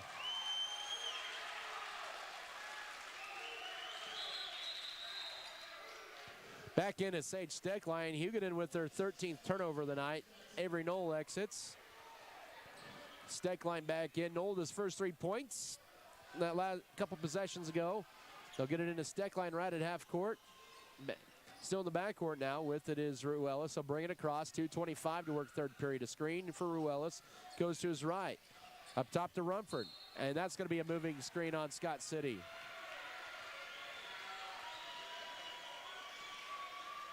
That'll be a foul on Sage Steckline, his first. Hugoton has really been a good, I'll never forget it, the sub-state tournament at Sterling. They do a good job of creating moving screens. 2:15 to work in the third quarter. With it is Gaskell. He'll go downhill and lay it up and score it. He has 6, 33-23, 2:08 to go first quarter. And Scott City back down by double figures. Late third quarter. Rumford with it out high, guarded by Gaskell. Goes left to Eloy Ruelas. Ruelas with it. Gets a Steckline give and go back to Ruelas. He'll lay it up. His shot is blocked from behind, and the rebound to Hugoton. Gaskell will take it. Or correction, yeah, Gaskell left corner. Here's a 3. No. Rebound loose. Picked up by Lewis, and he's fouled by Ruelas, and that'll be his third. Scott City's third foul here in this third period. Or correction, they're going to get that on Alex Tarango. With 1:42 to go, third quarter. That's kind of a break there, not on Ruelas. That would have been his third. Lob it in out high to Miguel Hernandez. 95 third quarter seconds to go, 33-23, Hugoton in the lead, driving in Lewis. And that's going to be a charge as Brooks Bailey takes the charge on Deshaun Lewis. Lewis leaned in with the shoulder that time, and that is his second foul. Brooks Bailey comes out with excitement there as he exits. Camden Volgamore back in. 93 third quarter seconds ago. This Beaver team not giving up. They're just having a cold night shooting here. Down 33-23. Almost a foul. They will find Alex Trang in the backcourt. He'll get it across to avoid the 10. Second violation. 1:20 to go third quarter. Scott City has got it to within 5 in this third. They've trailed by as many as 11, and now a turnover. That has crept up on Scott City. Pull-up jumper, Martin short rebound. Camden Volgamore rips it away for the Beavers. And then he gets it outlets it right. Still in the backcourt, 1:05 to go third quarter. They baseball it past to Jackson Rumford. He'll drive in. He will, miss the one-handed dunk, and then saves it to Lewis. And then Lewis with the 3-on-1 numbers, floats it up. No, rebound Steckline. 45 seconds here in the third quarter. Triangle into Rumford, backs his way in, lays it up and scores it.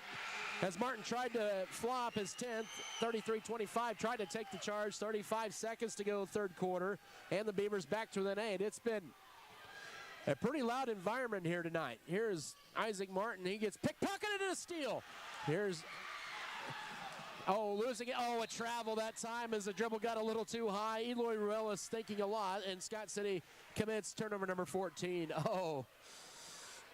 I think Eloy got a little excited there. 24.2 to go in this third period. To say this has been a wild third quarter is maybe putting it mildly. It's been a lot. And it packed in this third 8 minutes of play. Final 20 seconds to go with 8-point Hugoton lead, 33-25. With it here is Gaskell. Pulls it back out with 10 seconds. Still with the dribble, guarded by Steckline. Scott City with 4 fouls, and then stripped by Steckline with 6 seconds. Steckline will race across. Lead pass to Volgamore. He'll lay it up, miss it. He got too far underneath the rebound, and that's the end of your third quarter. Scott City ended up outscoring Hugoton 9-8 in that wild, packed third quarter. 33-25, Eagles lead heading into the fourth. Back in a minute. This is Beaver basketball. You know, nothing's better than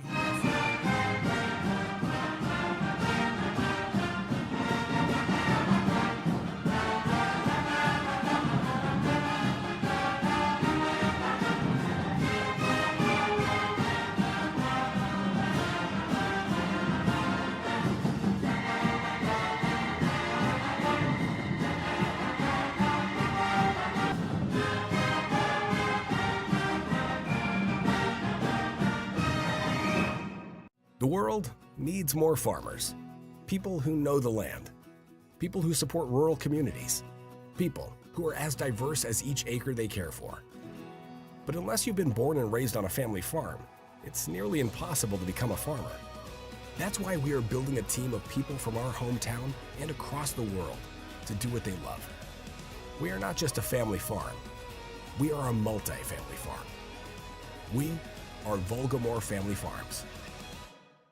Western State Bank proudly supports Scott Community High School students and athletes as they prepare for another great year of achievements. Just as our students prepare for another successful year, we encourage you to be prepared for whatever life may bring you. Stop in and talk with the knowledgeable staff at Western State Bank, whether it be a new home loan, financing for your business, or any one of our checking and savings account options. We're here to help you. Make sure to check out all of our internet banking options provided at WSBKS.com. Western State Bank, member FDIC. And as always, go Beavers! Puts up the tough shot and gets it to go. Nice soft roll. He has 8.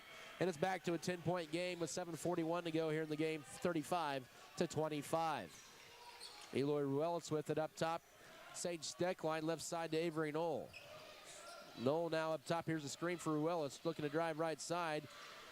As many fouls as there were in that third quarter, there were 10, 6 on Hugoton, 4 for Scott City. No free throws were attempted in that third quarter, and then Steckline gets it stripped, and that'll be 15th Scott City turnover. Both teams have 15 mistakes tonight. 7:14 to go, and they get a foul on Alex Tarango. That'll be his second. That'll be Scott City's first foul of the fourth quarter. It's 35-25. 7:14 remaining in this one.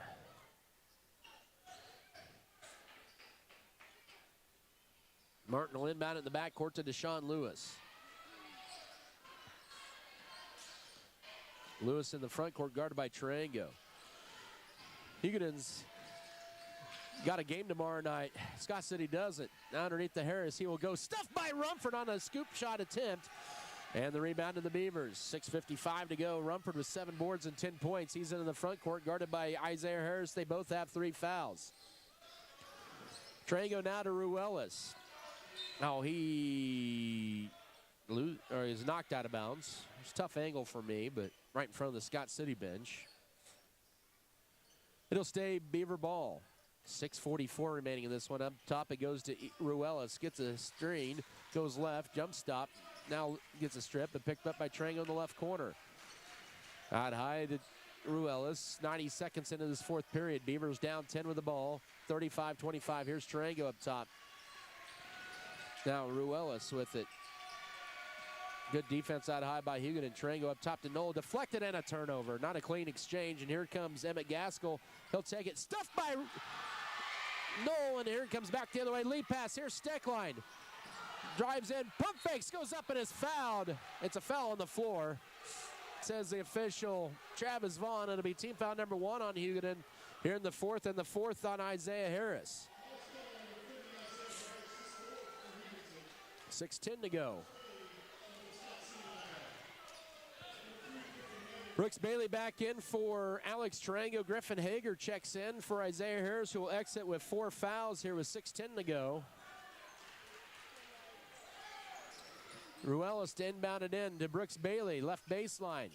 Bounce pass to Ruelas, 6:05 to go, Beavers down 10. Here's Ruelas taking a strong layup. Yes, through contact, he has 10. It's 35-27 and 6 minutes to go in this one. Oh my, Lewis missed. Hager wide open underneath the basket. He has the ball out high with 5:50 to go up top, back to Deshaun Lewis. Isaac Martin with it, goes right. Oh, that's going to be a reach-in foul on Eloy Ruelas, his third, team second of the quarter. With 5:46 to go. And will be Alexis Jimenez. He'll replace Emmett Gaskell. To be honest, if Holcomb is watching this, they're hoping for a best-case scenario that this game goes to multiple overtimes. Don't know if that'll happen, but Hugoton's going to be a little fatigued when they come to Holcomb tomorrow night, whether or not it goes to an extra session or not. 5:40 to go, left corner to Griffin Hager. It's been a very physical game. 35-27 your score. Jimenez with it out high. Goes over to Hager. This is playoff-type basketball for sure. Defense, minimal possessions, and that's going to be a holding foul on Brooks Bailey. That'll be his first, the team's third of the fourth quarter, as he and Deshaun Lewis were fighting out high. Bailey trying to get around Lewis. Lewis kind of pushed Bailey's arm off of him, around him.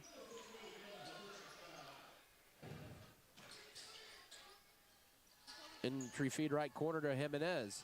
Jimenez up top now to Deshaun Lewis, to Hager, back to Lewis. 5:14 to go.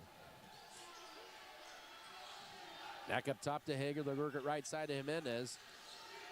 Ball almost stolen away by Rumford, but pecked alive by Jimenez. Now back to Isaac Martin, and they'll pull it out here with 5 minutes to go. 35-27. Here's Lewis taking it to the rack. Hanging bank shot, good. He has 9.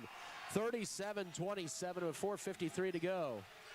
And Steckline flips it over to Brooks Bailey. He's going to take this one all the way. His runner, no, but he draws the foul on Alexis Jimenez, his first, team's third, or make that second of the fourth quarter. And Bailey will have just his second trip to the line all season long in 19 games. The Beavers, neither side has shot free throws in this second half. And Bailey, he was 2 of 2 on the year, now 2 of 3. Scott City is 3 of 5 at the line tonight.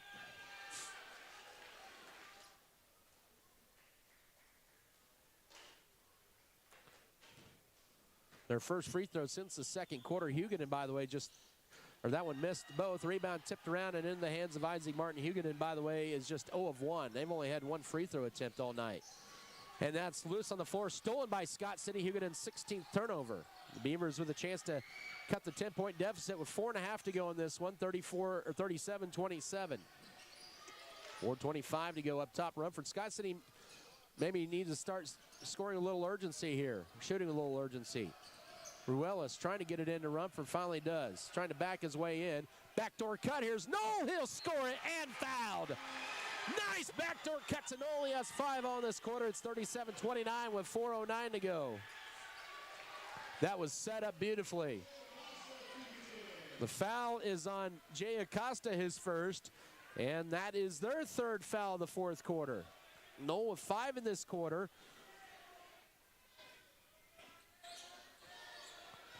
We're down to 4:09 left. Free throw for Avery, good. He's now north of 50%, and it's 37-30. The Beavers to within 7, halfway through this fourth quarter.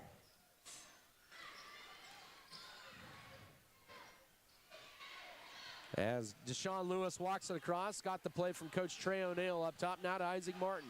Hands it off to Hager, he'll try a three. Misses it off the left. Rumford with the rebound for Scott City and kicks it right side to Ruelas. The Beavers down 7 with the ball. 3:45 to go. Poked away, but kept alive, though, by Ruelas. He'll go to his left. Gets a screen.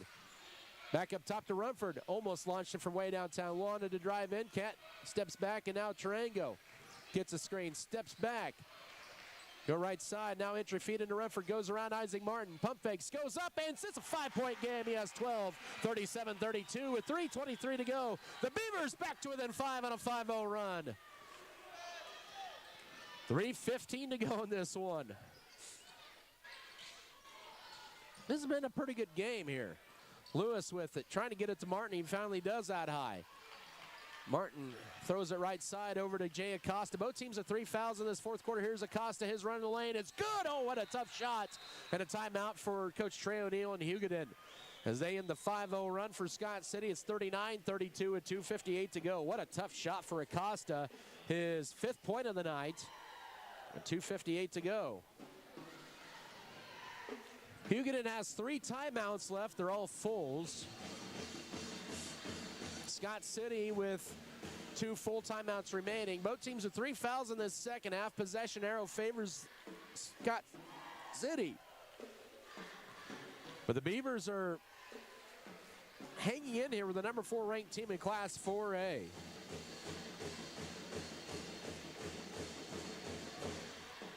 Really all season long, even though Scott City is at 9-9, other than maybe Hayes, they haven't really been blown out by much by double digits. They got down by 20 against Hugoton last time out, ended up losing by 13.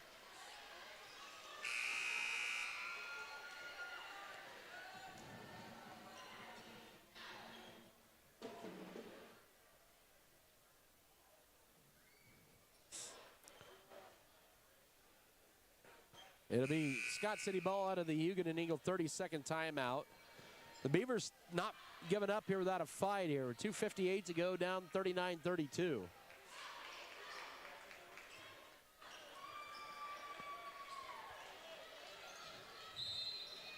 Out of that 32nd Hugoton timeout, Scott City with the ball. With it is Eloy Ruelas.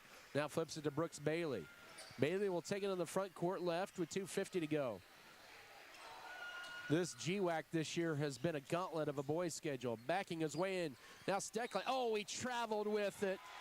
I thought maybe he wanted to take the 3 and maybe got a little indecision. 17 Scott City turnover.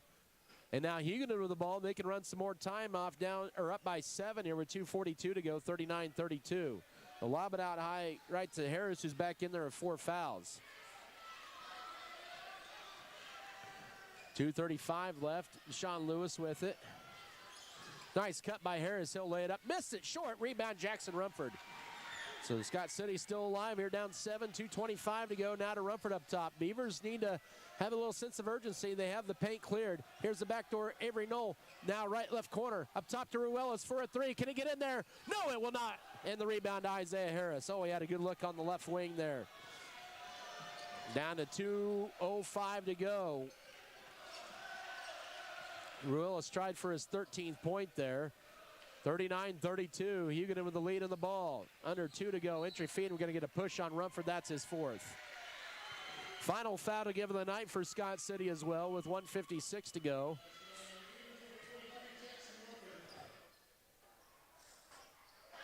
Brooks Bailey exits. Back in as Alex Tarango. 1:56 to go. And really, for foul purposes, oh, good job by Tarango. He tips it, and a nice catch by Coach O'Neill over there. He had his head on a swivel for that ball. 1:56 to go. 39-32. Hugoton with the lead, looking to inbound it. They'll get it in a high left to Isaac Martin. Martin trying to get around now, pull it out. Scott City will probably have to think about picking up on defense and fouling here pretty soon. Coach Brian Gentry telling his team pick him up out high. Hernandez is a good free throw shooter. Martin is around 53%. If you're Scott City, you want to foul him. You don't want to foul Lewis. He's 78%. And, well, they did not heed my advice. That's Tarango's third foul. 1:34 to go. 39-32 Hugoton. So 2 free throws for Deshaun Lewis. Hugoton is not, they've only attempted 1 free throw, and that was in the first quarter on a 3-point play, which they missed. Lewis 78% at the line, looking for double figures, and he'll rim that one in and out. Nobody for Hugoton is in double figures tonight. They had balance across the board. 94 seconds to go. And he's got 10, 40-32. 1:34 to go. Lead back up to 8 for Hugoton. 3-possession game, 90 seconds to go. Steckline to take it in the front court. Finds Avery Knoll now to Ruelas. He'll go right side. Jump stop in the paint. Pump fakes. Euro step, lays it up. No. Rebound. Rumford gets it. Scott City with another crack at it. Skips it to Tarango. Wide open for a left side 3. Will it get in there? Oh, what misses it wide, and Isaiah Harris with the board. Had a good look there and a whistle and a timeout for Coach Trey O'Neill. It's going to have to be a full timeout. He has no 30s left with 1:09 to go. It has to be a full, I think. Nope, they're going to say it's a 30, so they're going to say it is a 30, so they'll give him that with 1:09 to go. Scott City with a couple good looks that time, but cannot convert. If only they could have had that hot shooting come from Colby on Tuesday night, this game might be a little closer. The defense has been better for Scott City tonight. It wasn't there at times on Tuesday night at Colby, when the Eagles hit 6 threes in that second half that rallied them for the win over Scott City. Beavers have played better defense here tonight. 1:09 to go. Hugoton with the ball and an 8-point lead at 40-32. Gaskell to inbound it. Oh, that's a 5 count. 17th Hugoton turnover. 1:08 remaining in this one.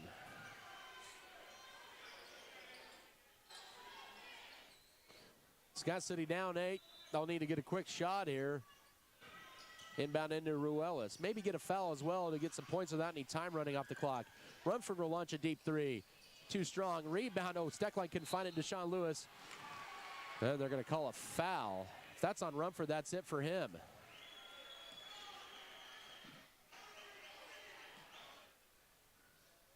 Nope, that's going to be on Sage Steckline, his second. And 2 free throws for Deshaun Lewis. Honestly, it looked more of the foul by his own teammates, Isaac Martin, than it was on Scott City.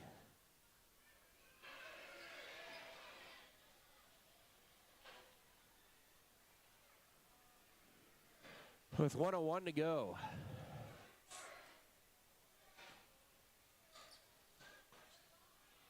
Ooh, they are going to get that on Rumford, and that's it for him.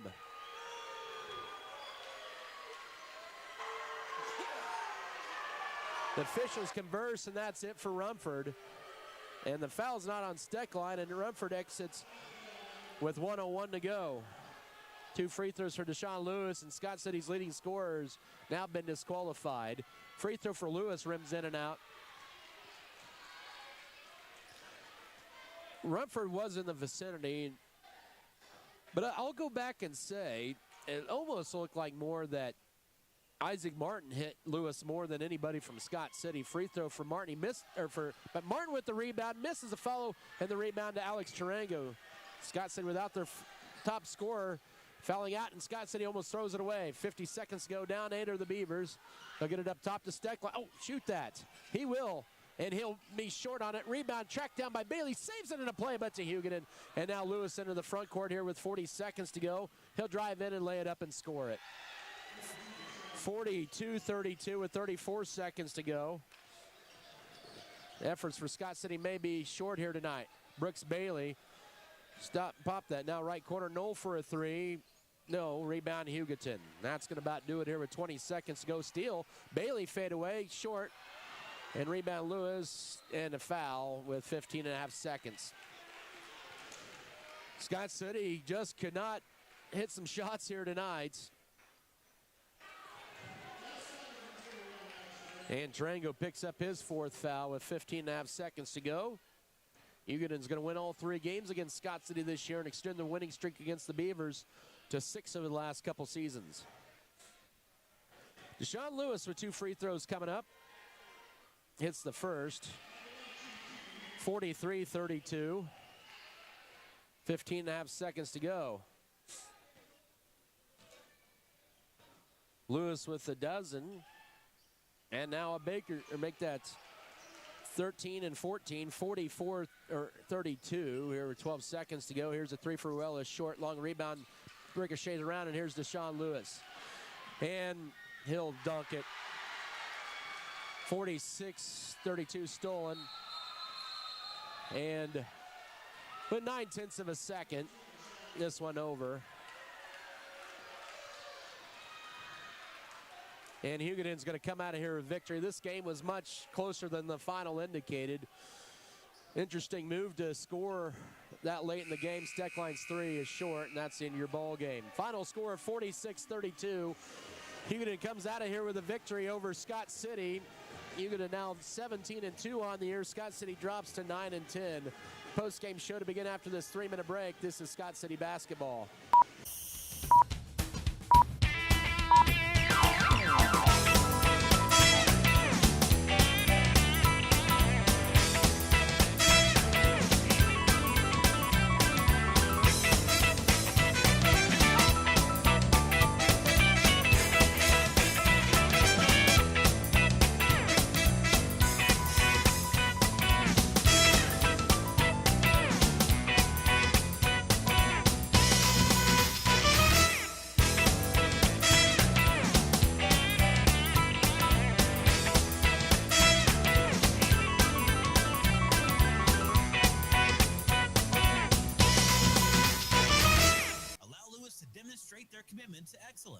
Encourage you to browse their online inventory, schedule a test drive, and investigate financing options. You can also request more information about a vehicle.